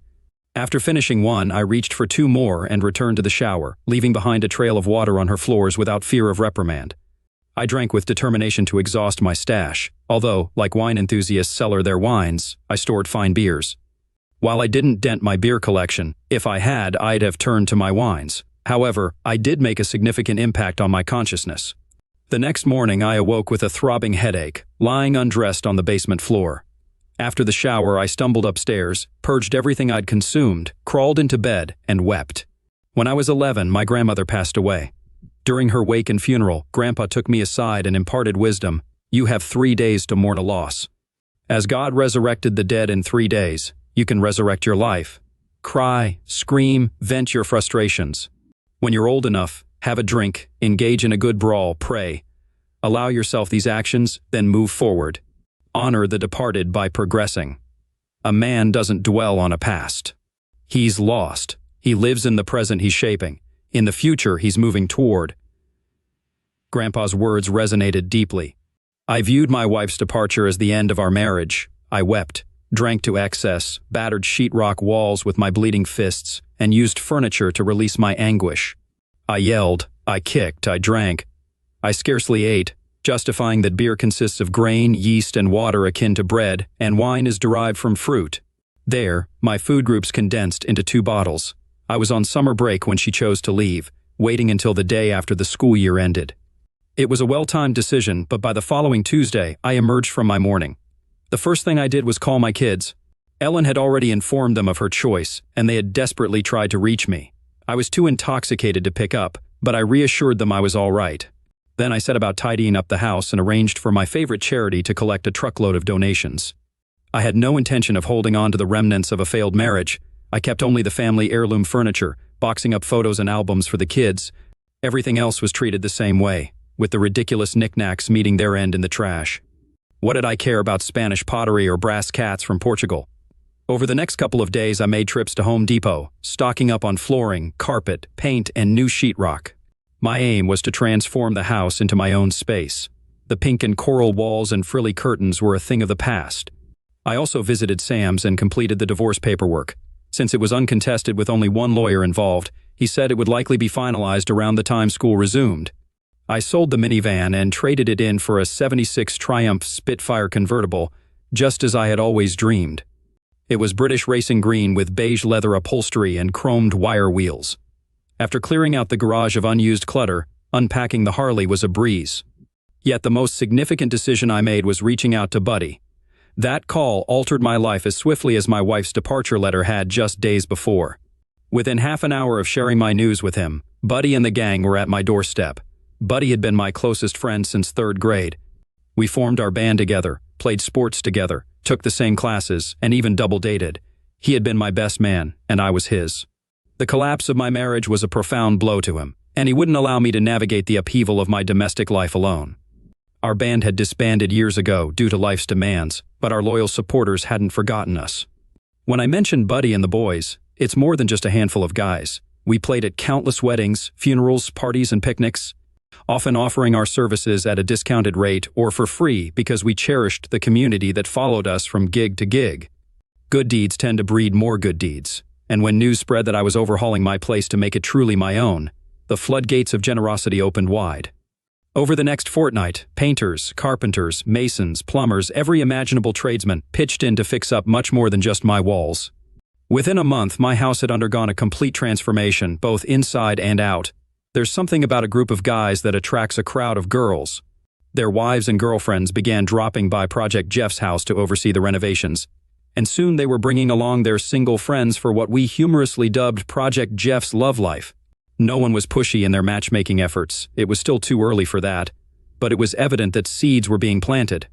And before long, I found myself out dancing and socializing 2 to 3 nights a week. Spontaneous barbecues and gatherings sprang up at my place, and I was never short of company. Although I wasn't quite ready to dive into a new relationship before finalizing my divorce, Buddy floated the idea of resurrecting the band. In fact, he had already lined up gigs at clubs where we had old connections. Even before the fresh paint had dried on my walls, Buddy and Jeff made a triumphant return, headlining Friday nights at Jimmy's and commanding Saturdays at Cozy Dance Club downtown. He even booked us as a duo for Sunday afternoons at a popular seafood joint by the waterfront. It was as if we had never stopped playing together. We were all at similar stages in our lives, with our kids either grown or independent. We all looked pretty sharp and still had our own hair, well, except for Ronnie, our drummer. We hit the ground running. Our loyal fan base emerged from hibernation, eagerly paying their covers to pack the venues every single night. Whenever my sons had the chance, they'd drop by to lend a hand with the renovations, occasionally even joining in with the band. I ensured they understood not to disclose anything to their mom about me, and to be truthful if she asked. They conveyed that Dad had been upset initially, but has since moved forward and is doing well. My daughter, living in Australia with her fiancé, received similar instructions.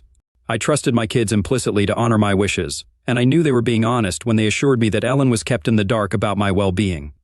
To combat loneliness, I focused on cultivating healthy habits, revamping my diet, and ramping up my exercise regimen. I'd never let myself go out of shape, but now I attacked the pool with gusto and hit the road, whether running or biking, with renewed determination. Every evening before heading off to a gig, I hit the weights, alternating between leg days and upper body workouts. Within a month of Ellen's departure, I had rebuilt my home, my social circle, my daily schedule, my relationship with my children, and my physique. It seemed only fitting to respond to her letter. After all, she had initiated the conversation, hadn't she? Dear Ellen, thank you.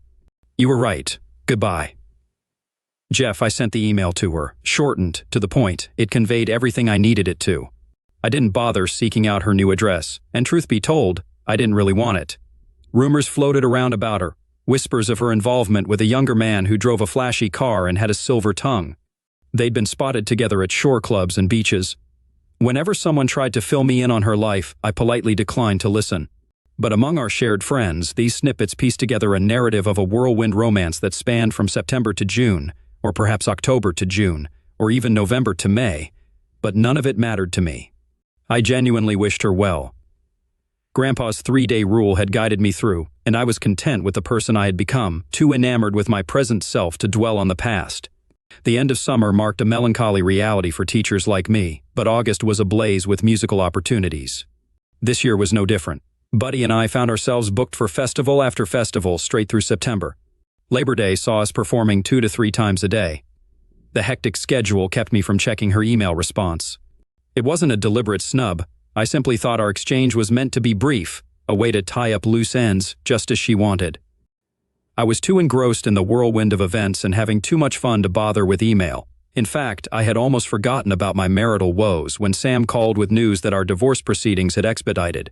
As it turned out, a certain clerk with connections to a family court judge was a fan of our band. I was set to be officially single come Friday. After a month and a half of transformative experiences, Friday would mark my return to bachelorhood. We were slated to perform at an arts festival and street fair in town, and suddenly all those scandal-clad women with short skirts and plunging necklines were fair game. Cool. The street was packed when we hit the stage. We cranked up the amps to outdoor settings and unleashed our hard-driving blues style. We played covers, belted out originals, and jammed out impromptu tunes, getting the crowd fired up and dancing. It felt exhilarating. The guys had rummaged through our archives and unearthed our old masters from back in the day.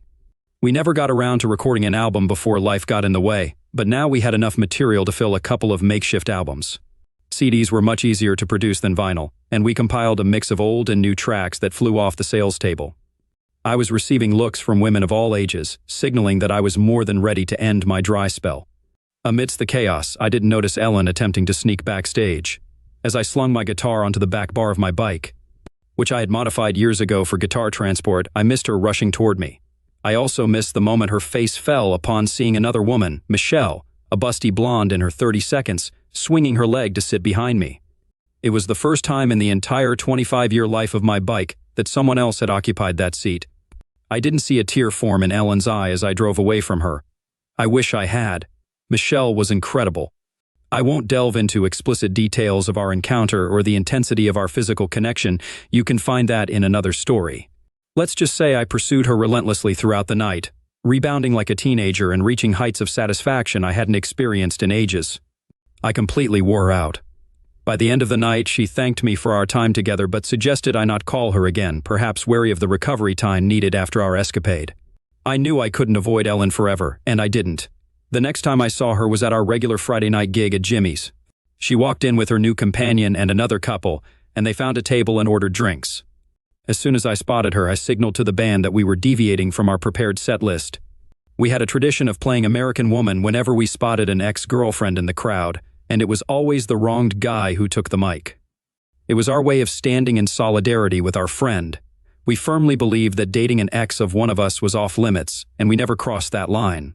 As I began playing the guitar riff in the slower, soulful style that Lenny Kravitz had popularized with his cover of the tune, I found myself enjoying American Woman more than ever before. Pouring my heart and soul into the lyrics, the guitar solos resonated with the crowd, igniting their energy. Unaware of Ellen's reaction, I did witness the moment her face fell upon realizing the song was directed at her.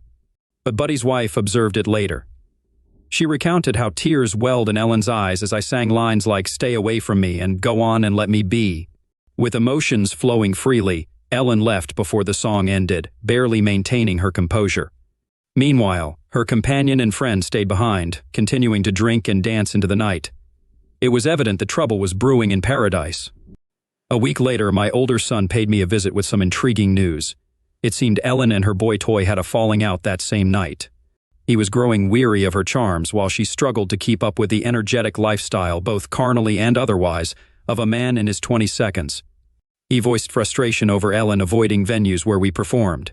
Word had spread that the band was back in action, drawing crowds wherever we played. Additionally, he was displeased to learn that Ellen had relinquished her rights to our property in the divorce and had been planning to move into my house. I had suspected him of gold digging, but his audacity was staggering. Perhaps he was unaware of our prenuptial agreement, a precautionary measure devised by Ellen's father, who harbored suspicions about any man's intentions toward his daughter. I had readily agreed to it, as I had no intention of causing her injury. The agreement stipulated that if either of us left the marriage for greener pastures, we forfeited all rights to the family assets, leaving them entirely to the other party. It was likely Ellen remembered this agreement, which might explain why she proposed such an amicable divorce settlement. After Boy Toy sent her packing, Ellen spent the following night in tears, pouring her heart out to the kids over the phone. I sympathized with her plight, but I had already gone through my 3 days of mourning for my marriage and was now free to offer support without being emotionally entangled. However, the kids weren't pleased with my detached attitude. They still saw me as unattached and believed I should welcome their mom back into the family home, at least temporarily, to help her get back on her feet. But I disagreed. Taking her in would mean dealing with the inevitable mood swings that came with menopause, a challenge I had already experienced during our marriage. Adding to that her feelings of rejection by boy toy, the humiliation of crawling back to me, and potential guilt over leaving me in the first place was not something I was eager to handle on a daily basis. I was enjoying my newfound simplicity and independence too much to disrupt it. As days turned into weeks, the kids toned down their insistence to a more reasonable request for assistance, and I obliged by allowing them access to the storage unit I had rented for our furniture and belongings, which were too valuable to discard. Until Ellen found a small apartment of her own, I even lent them the band's truck to help with the move. With the new school year in full swing and a busy schedule for the band, I rarely crossed paths with Ellen. Although we both taught in the same district, we worked in different school buildings, so our encounters were infrequent, and when they did happen, I barely took notice of her. I had become a popular topic of discussion in the rumor mill, perhaps due to the frequent appearances of my Harley or sports car, or maybe it was my increased activity level spilling over into school life, or simply my newfound status as an eligible bachelor. But rumors held little significance for me. The band was thriving, my barbecue parties were legendary for their good times, and I never lacked female companionship. Content as could be, I found myself not missing married life in the slightest. Flying to France for Thanksgiving was a long-held dream of mine, coinciding with the release of Beaujolais Nouveau. And this year, Thanksgiving fell early enough for the calendar to align perfectly. As I packed my bags, I was taken aback when my son called the night before. I left, inviting me to a Thanksgiving dinner at Ellen's. He seemed genuinely upset when I explained I already had plans, but he quickly pivoted to suggesting that we host a family Christmas instead. He and his girlfriend offered to handle the cooking, with the condition that I provide the venue. He mentioned that all 3 kids would be coming into town and expressed their desire for a special day to reminisce.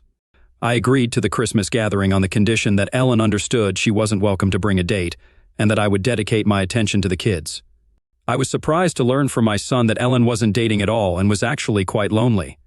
Despite this revelation, I didn't delve further into her love life. My primary concern was ensuring a harmonious family gathering without any awkwardness caused by a new romantic interest. I extended the invitation for them to stay at my home for as long as they wished, preferring that all the kids stay together rather than in a hotel. However, my son expressed concern that Ellen might feel uncomfortable leaving while everyone else stayed on. After mulling over his words, I realized that this reunion would be the first time our family could all be together since the kids moved out. I acknowledged that Ellen belonged there too. So invite her to stay as well, I told my son, but she'll have to accept sleeping in the guest room. I don't think it would be wise for her to stay in her old room. If you bring guests, they'll need to share your room or find accommodations elsewhere. Thanks, Dad. This means a lot to all of us, my son replied gratefully. Christmas that year fell on a Saturday, and the festivities began on Thursday night as everyone arrived. My daughter and her fiancé flew in from Australia, while my son and his girlfriend drove in from Boston, picking up my youngest, who was in college there. Ellen arrived about 10 minutes before them, and I observed her sitting in her car, seemingly nervous. Witnessing them all gather in the front yard, hugging and kissing, I couldn't help but feel a twinge of sentimentality for the first time since emerging from my 3 days of mourning. As the 6 of them entered through the front door, they were met with a warm and welcoming atmosphere. It occurred to me that neither my daughter nor my ex-wife had set foot in the house since I remodeled it, so there was an element of surprise in their homecoming. Yet I had adorned the house with Christmas decorations much in the same fashion as we had done for years. Candles, nutcrackers, and centerpieces adorned the space, albeit now on my new furniture. The Christmas tree, adorned with old ornaments collected from vacations and handmade ones from the kids' art classes, stood proudly in its customary place. I had added a fireplace during the renovations, and its warm glow added to the festive ambience. The aroma of pine, crackling fire, and mulled cider enveloped the room. Plates of cookies and fudge dotted every available surface, and the table was set with the fine china that had been passed down from Ellen's grandmother as our wedding gift many years ago. It was evident that I had transformed our house into my home, and it was more than ready to host Christmas for my family. Despite everything that had transpired, they were undeniably my family. The kids, though grown, were still my flesh and blood, and despite our divorce, Ellen had held the key to my heart for most of my adult life. There was a flurry of excitement as they explored the house. I had restored the kids' bedrooms to almost exactly how they remembered, with minor updates such as toning down the hot pink in my daughter's room to a softer pastel shade.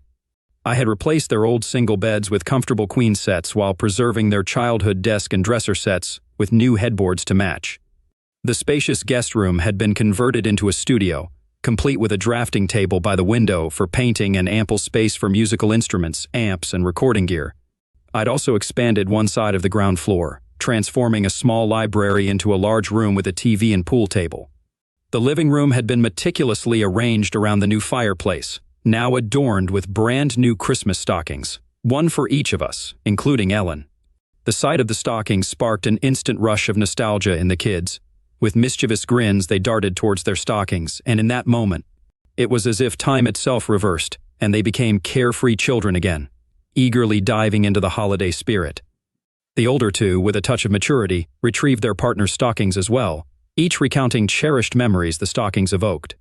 Our tradition had always been to lovingly fill the stockings with small, inexpensive gifts and treats before moving on to the main presents under the tree. Soon the air was filled with the sound of laughter and the rustling of wrappers as they nibbled on cookies and chocolates, donned silly novelty socks, and reveled in the joy of Christmas morning. "Dad, your stocking is empty. We didn't know, so we didn't bring anything to stuff it," they exclaimed. Taking my stocking from the mantel, I peered inside. "No, my dear, you did fill it. You're all here reminiscing, laughing, and playing.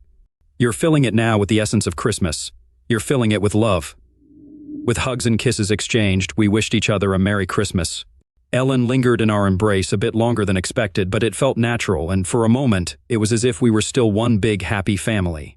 As the kids realized there were probably presents under the tree, the excitement of childhood Christmases flooded back.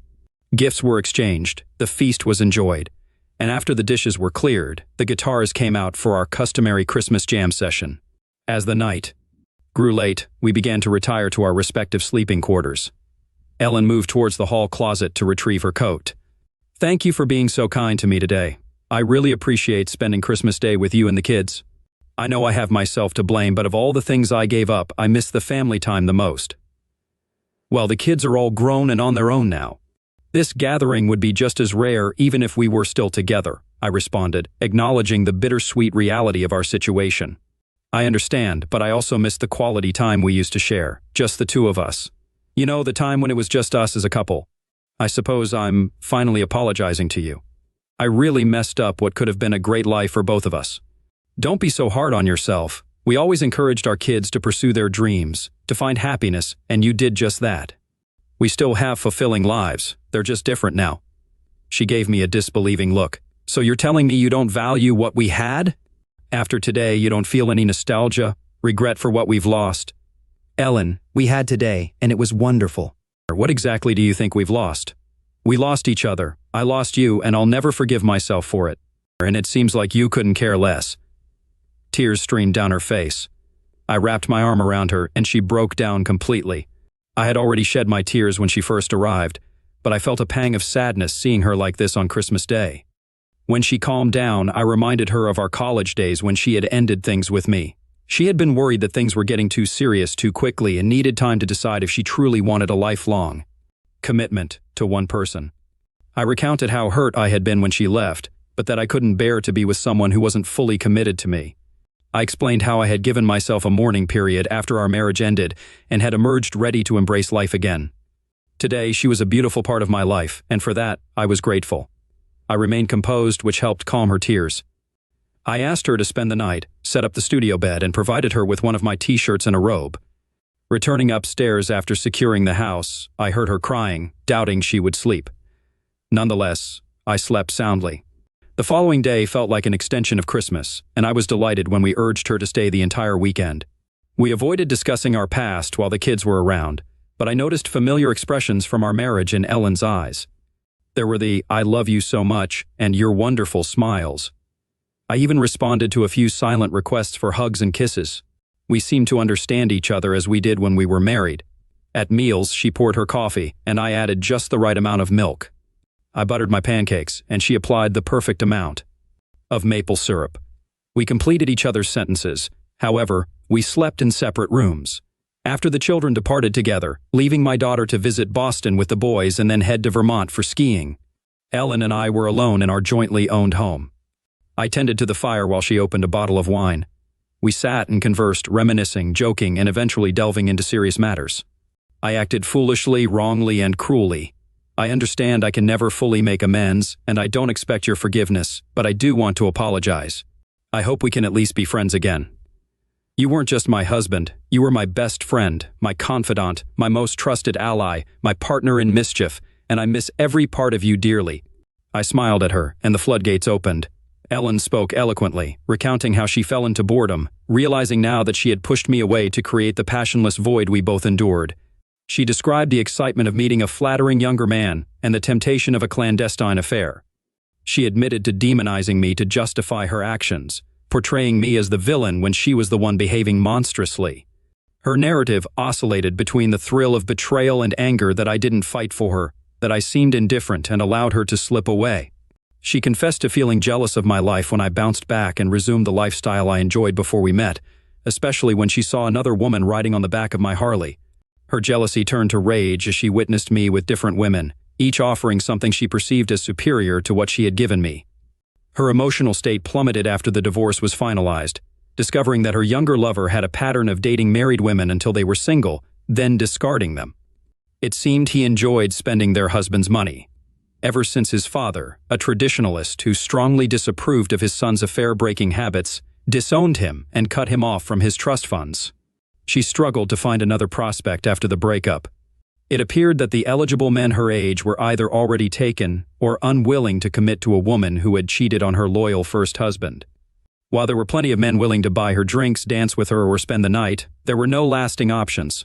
Younger men were content to date her. After all, she maintained her attractiveness and allure when she chose to engage. However, they weren't interested in a long-term relationship with someone going through menopause. Starting a family under those circumstances posed a challenge. I listened to her vent until she ran out of steam. I poured us both another glass of wine and handed hers to her with a smile. Well, from what you've told me, I suppose you made some pretty foolish choices, but you don't owe me anything.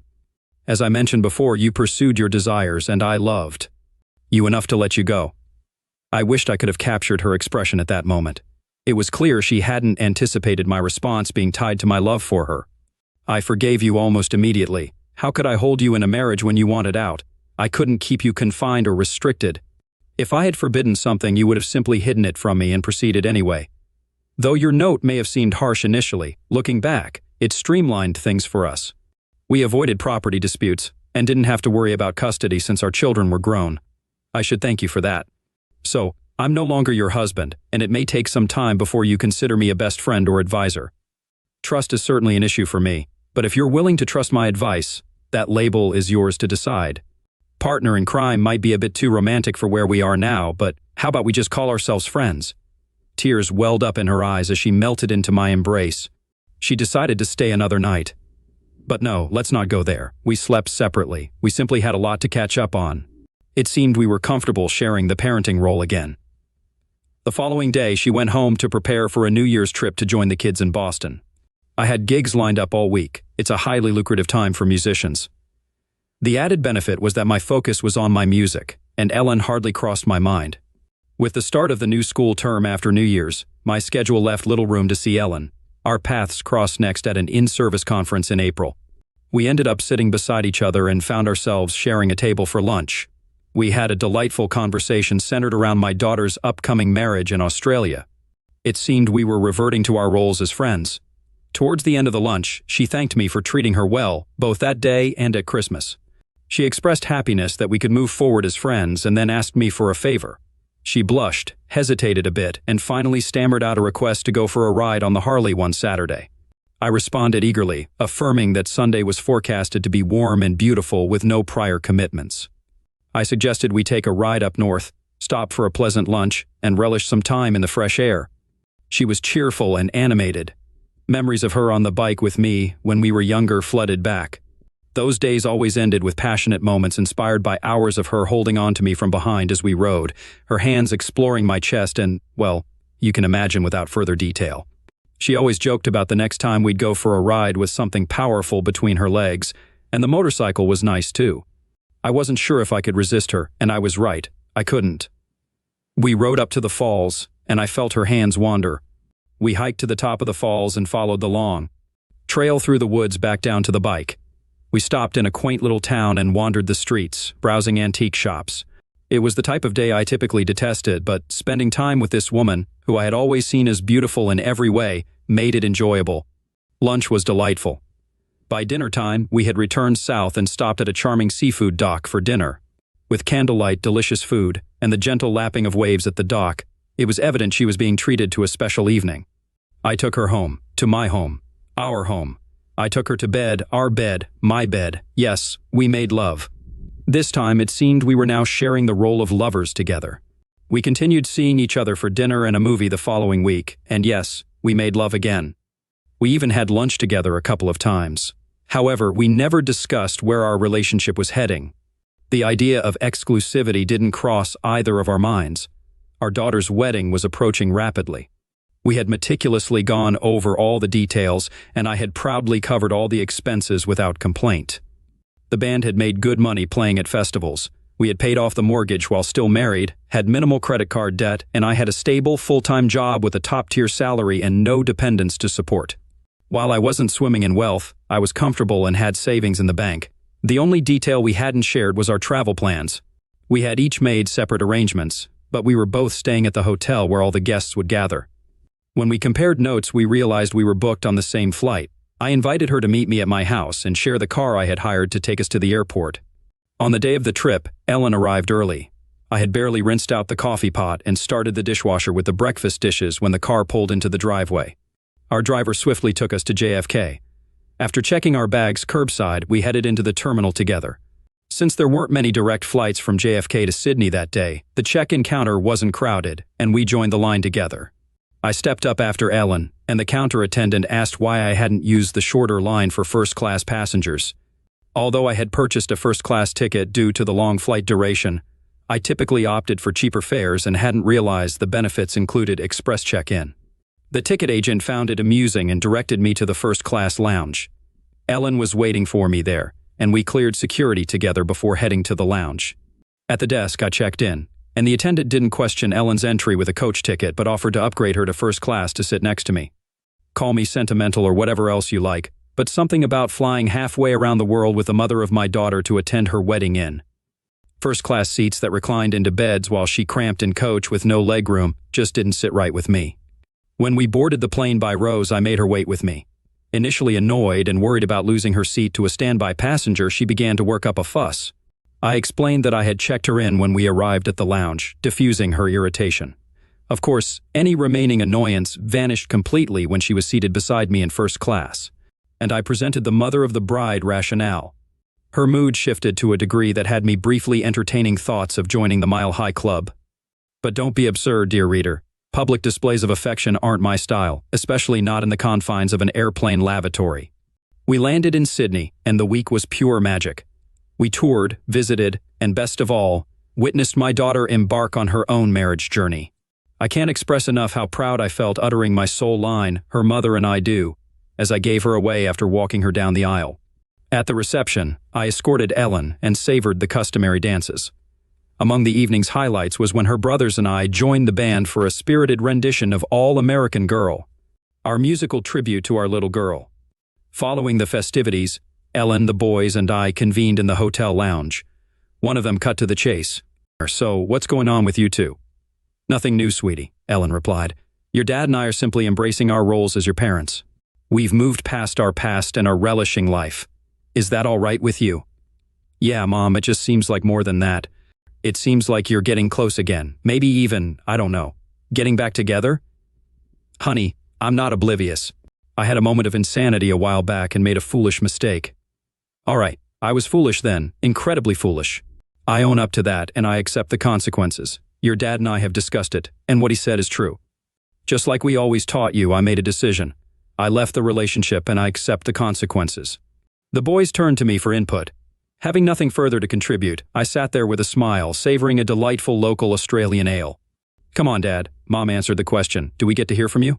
"Boys, you should be grateful we didn't spend the week here hurling hurtful remarks at each other. I hear that's what divorced couples often do at events like this. Beyond that, I believe your inquiry generally delves into my romantic life, which is off limits. Didn't I teach you not to kiss and tell? So why would I?" "But Dad, you love Mom. It's obvious to all of us. And we're both old enough to understand when a girl says she wants to be just friends. So, without giving me nightmares and unpleasant mental images of your love life, just tell us, are you and Mom more than just friends? Son, given our history, if we're friendly, it will always surpass mere friendship. She's the love of my life, the mother of my children, and the greatest friend I've ever had. It's one of those things humans can't simply switch on or off. Beyond that, I can't provide an answer because that part of our life story has yet to be written. We chatted a bit longer before retiring to our respective rooms. Just as I had slipped into my pajamas, there was a knock on the door. It was Ellen. I welcomed her in, and we climbed into bed. She expressed gratitude for the first-class upgrade, and before I could catch my breath, she began thanking me for the wonderful week we'd had. She thanked me for approaching my daughter's wedding as a team, and for what I had told the boys in the lounge. Exhausted from the onslaught of gratitude, I could barely keep up. She stayed for breakfast, which I ordered from room service. The journey home felt like a dream. Upon arriving at my house, before she left, Ellen gave me a deep kiss. I want you to know that I'm here for you. Whatever you want, whenever you want. Somewhere along the line, I forgot why I loved you. Somewhere in the routine of being an adult, I forgot how much I loved you. Leaving you was the biggest mistake I could have made. I threw away the most precious thing I could ever have. Hurting you will always be the biggest regret of my life, and I wish I could turn back the clock. Whatever you need, whenever you need it, just let me know. Need a tennis partner? Call me. Need a roadie? Groupie? Backup singer? I'm your girl. Need a lover? I'm your woman. Whether it's having love made to me, using me, or making love to me, I'm there. Need a meal cooked? I'll do it. I'll clean, fold your laundry, do the dishes and windows. I'll never ask or expect exclusivity. I know I gave that up. But if you ever ask, the answer is yes. Friend, girlfriend, mistress, lover, wife. Just ask. Thank you for being you. You're wonderful. And if you ever decide to settle down with someone else, count on me to let her know what she has and that she better make you happy, or I'll be waiting. That's really sweet of you, Ellen. I've been so happy that we've been able to reconnect. I'm just not sure I'm comfortable putting labels on us. I don't know where we're headed. I'm just glad we're on this journey together, at least part of the time. I've spent my whole life living with women and usually doing their bidding. First my mom and sister, then right after college, marrying you. I kind of enjoy living in a home where I determine the colors and clutter levels. I like cooking my own food the way I like it, and having the fridge stocked with my favorites. I love playing in the band, and I have to admit, having an open love-making life has been good for me. I don't plan on changing that anytime soon. Do you remember the note I wrote in response to your letter? Yes. You said I was right, thanked me, and said goodbye. You didn't. Or even sign it, love. I meant every word in that note. You were right, we were stagnant and needed a change. The thank you and goodbye were sincere. Anything about love would have felt insincere and out of place. Anything else I could have said would have either been spiteful or made me seem like a pathetic beggar. I'm not good at that, so I wrote what needed to be said and left it at that. What needs to be written now? Tom, not a thing. I've shown you everything you need to know. Yes, you have. You've shown me that you care. You've shown me you still find me attractive, and hot even. You've shown me you want me. You stand by me where the children are concerned. You've shown you love me more than a casual lover, enough even to share dinner and breakfast. You enjoy my company enough to date me. You respect me and our history enough to upgrade me to first class, pay for our daughter's wedding completely without asking a cent from me, and declare to our sons that I'm the love of your life. The only thing that seems to be missing is a more full-time role, being your wife. I want you to know I understand that and will never press you on that topic. I know I gave that right away, but understand that if you ever choose to ask, the answer is yes in advance. And I'll be praying every day of my life for the chance to say it. With that, she kissed me goodnight. Sure, I considered what she said, but come on, let's be realistic. I may be whipped, but why settle for just one? I had everything I could want. My own home, grown children, financial security, an ex-wife dedicated to winning me back, who admitted she'd do anything, anytime, a fit body with all my hair, a successful band and a Harley, and a steady stream of women vying to ride on the back of my bike and join me for after-parties. Sure, I loved Ellen enough, and there was that idea of having someone to share my golden years with. But really? Maybe I'd change my mind when we hit 60, but not now. I didn't pen a Dear Jeff letter, so I didn't feel accountable for any consequences. I'd forgiven her, made amends, and my life was in order. So I dialed the number of that busty blonde who hopped on my Harley after the street festival and became my first post-divorce fling. She giggled when I asked if she was serious about never hearing from me again, assuring me she was okay and up for a rendezvous. She invited me over. Even as I revved up the Harley to head to her place, I knew someday I'd propose to Ellen again. But that day wasn't today. I usually don't ask this early, but if you could like the video and subscribe, it would mean a lot. We're so close to hitting 10,000 subscribers, and your support can really help get my content out there. Thanks. Lucas Morrow, 32. A successful Canadian architect from Toronto, passionate about his career and deeply in love with his fiancée. He's a man of integrity and believes in loyalty and truth. Lucas has a bright future ahead of him, with a dream to design some of the most iconic buildings in the city. Jessica Lee, 29. Lucas's fiancée, a lively and ambitious event planner known for her charismatic presence and a wide social circle. She loves attention and thrives on being the center of the crowd, which sometimes blinds her to what really matters. Alyssa Martin, 30. Jessica's best friend since college who struggles with alcoholism. Her addiction has derailed her career and personal life, but she's manipulative enough to keep people close, relying on Jessica for support and often pulling her into chaotic situations. Oliver Grayson, 35. Lucas's best friend and confidant, a pragmatic man who always has Lucas's back. He sees through Jessica and Alyssa but remains diplomatic, hoping Lucas will see the truth on his own. Officer Claire Bennett, 40. A no-nonsense police officer who plays a pivotal role in exposing the lies that upend Lucas's life. I could never forget the day my life began to unravel. It was a quiet Thursday evening in Toronto, and I was feeling on top of the world. I had just signed a contract to design a new high-rise in the city, a project that would make my name synonymous with luxury architecture. Everything in my life seemed to be falling into place, a great career, a loving fiancé, and a future that looked as bright as the skyline I was helping shape. But things change in the blink of an eye.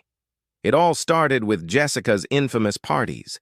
They weren't my thing, but I loved her, and I'd grown used to her wanting to entertain her large group of friends.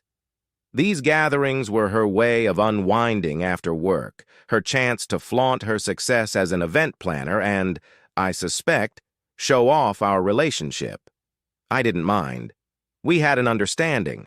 I'd make appearances, talk to her friends, and then retreat to the quiet of my study. That night, though, was different. Alyssa, her best friend, arrived late, as usual. Even before she walked through the door, I could hear her high-pitched laughter from down the hall. Alyssa had always been a wild card, unpredictable and erratic. She had a certain magnetism, the kind that made you want to be around her, even though you knew it would end badly. That night, she stumbled into the apartment, glassy-eyed and reeking of whiskey. "She's had a rough day," Jessica whispered to me as I shot her a concerned look. "Just let her be." Alyssa was loud, obnoxious, and her drinking had only gotten worse over the past few months. But Jessica's blind loyalty to her kept me from saying anything that night. I didn't want to cause a scene, especially with so many of Jessica's friends around. As the evening wore on, Alyssa became more unhinged. She knocked over a vase in the living room, laughed it off, and then spilled her drink on our new couch. Jessica tried to brush it aside, but I saw the tension in her shoulders. She knew Alyssa was crossing a line, yet she refused to say anything, as if protecting Alyssa from herself was more important than maintaining any sense of decorum. I couldn't take it anymore. "Hey, Alyssa, maybe it's time to call it a night?" I suggested gently, trying not to embarrass her in front of everyone. Her eyes darkened instantly. "What's your problem, Lucas? You've always had a stick up your ass." She slurred her words, waving her drink around dangerously close to Jessica's beloved art collection. I could feel the temperature in the room drop as all eyes turned to me. I wasn't going to engage in a public fight. Not here. Not now. Let's just sit down, I said, attempting to de-escalate the situation. Alyssa wasn't having it. She lunged forward, losing her balance and knocking over a table, sending glasses and plates crashing to the floor. Jessica hurried over to clean up the mess, and the rest of the partygoers shifted awkwardly, unsure whether to intervene or leave. I stepped in to help, but Alyssa turned on me, eyes blazing. "You think you're better than me, don't you, Lucas? Just because you've got your fancy job and perfect life." I stayed calm. "Alyssa, I'm just trying to help." "Help?" She spat the word like it was poison. "You think you're some kind of hero? Get over yourself." That was it. I took a deep breath, ready to ask her to leave, when she did something that changed the course of my life forever. With a wild swing, she slapped me hard across the face. I stumbled back in shock, the room going silent. My cheek stung, but what hurt more was the disbelief in Jessica's eyes. "Alyssa! Alyssa!" Jessica gasped, rushing to her friend's side. I expected her to turn to me, to ask if I was okay, to defend me. But instead she wrapped her arms around Alyssa as if she was the one who had been wronged. "I'm sorry," I began, trying to make sense of the chaos. "But she needs help, Jess. This has gone too far." Jessica's eyes flared with anger. "You don't get it, Lucas. She's my best friend. She's going through a lot right now." "And what about me?" I asked, my voice strained. "I'm your fiancé. She just slapped me in front of everyone." Jessica hesitated, glancing between me and Alyssa. I could see her torn loyalties, but it was too late. Alyssa had already begun crying dramatically into Jessica's shoulder, playing the victim as she always did. In that moment, I realized something terrifying. Jessica was willing to let me be the bad guy to protect her friend. The party ended shortly after, and Alyssa left with a few others, barely able to walk straight. I thought the worst was over, but the storm was just beginning. The next morning, I was woken up by the sound of loud knocking. I groggily made my way to the door, only to find 2 police officers standing there. "Lucas Morrow?" one of them asked. "Yes," I replied, my heart pounding in my chest. "We have a warrant for your arrest," the officer said, pulling out handcuffs. "You're being charged with assault." I froze. "What? There's been a mistake." But there was no mistake. Alyssa had gone to the police, accusing me of attacking her at the party. She'd spun the entire event into a story where I had been the aggressor, and Jessica, my own fiancée, had backed her up. I spent the next 48 hours in jail, trying to piece together how my life had fallen apart so quickly. When I was finally released, I confronted Jessica. I hoped, she had been coerced or manipulated. But when I walked into our condo, she was sitting at the kitchen table, eyes red from crying, but posture rigid. "You have to understand," she began. "Alyssa is like a sister to me. She would never lie about something like this." I couldn't believe what I was hearing. "Jessica, she slapped me! You saw it! You were there! How could you back her story?" Jessica stood up, crossing her arms defensively. "She's going through a lot. She's not in the right headspace, and maybe things got out of hand, but you don't know what it's like to have a friend like that." I stared at her, feeling the last threads of my patience snapping. "You're right, I don't, because I wouldn't keep a friend who would ruin someone's life just to cover her own mess. You saw what happened, and you chose to side with her, not me." "Her! I'm not choosing sides," Jessica shouted, but the truth was evident in her voice. The argument dragged on, but there was no resolution. Jessica refused to admit Alyssa's fault, and I refused to live in a relationship where I could be betrayed so easily. I left that night, crashing on Oliver's couch while I tried to figure out my next steps. Days passed, and Jessica sent countless texts and voicemails, trying to patch things up. But her words were hollow. She was more concerned with saving face than fixing what was broken between us. The arrest had shaken me, but more than that, it was the betrayal, the realization that Jessica had never truly had my back. It wasn't until a week later, when Officer Claire Bennett, the officer who arrested me, knocked on my door again, that things finally started to make sense. "Lucas," she said, "I've been doing some digging into the case. Something's not adding up." Claire had taken a personal interest in the case after seeing how distraught I was during the arrest. She'd gone back over the statements and realized that Alyssa's story had more holes than a sinking ship. It didn't take long for her to track down witnesses from the party who confirmed what had actually happened. Alyssa had been the aggressor, not me. The charges were dropped, and Alyssa was eventually issued a restraining order. But by that time, it didn't matter. The damage had been done. I'd lost trust in Jessica, and in truth, I'd lost trust in our relationship long before Alyssa's lies tore us apart. In the end, I realized that love, like architecture, needs a strong foundation to survive. Jessica had built our relationship on shallow connections and hollow loyalty, and when the weight of reality hit, it all came crashing down. Sometimes, losing everything is the only way to rebuild something stronger. I walked away from that chapter of my life with a clearer understanding of who I was and what I deserved, not just in love, but in life.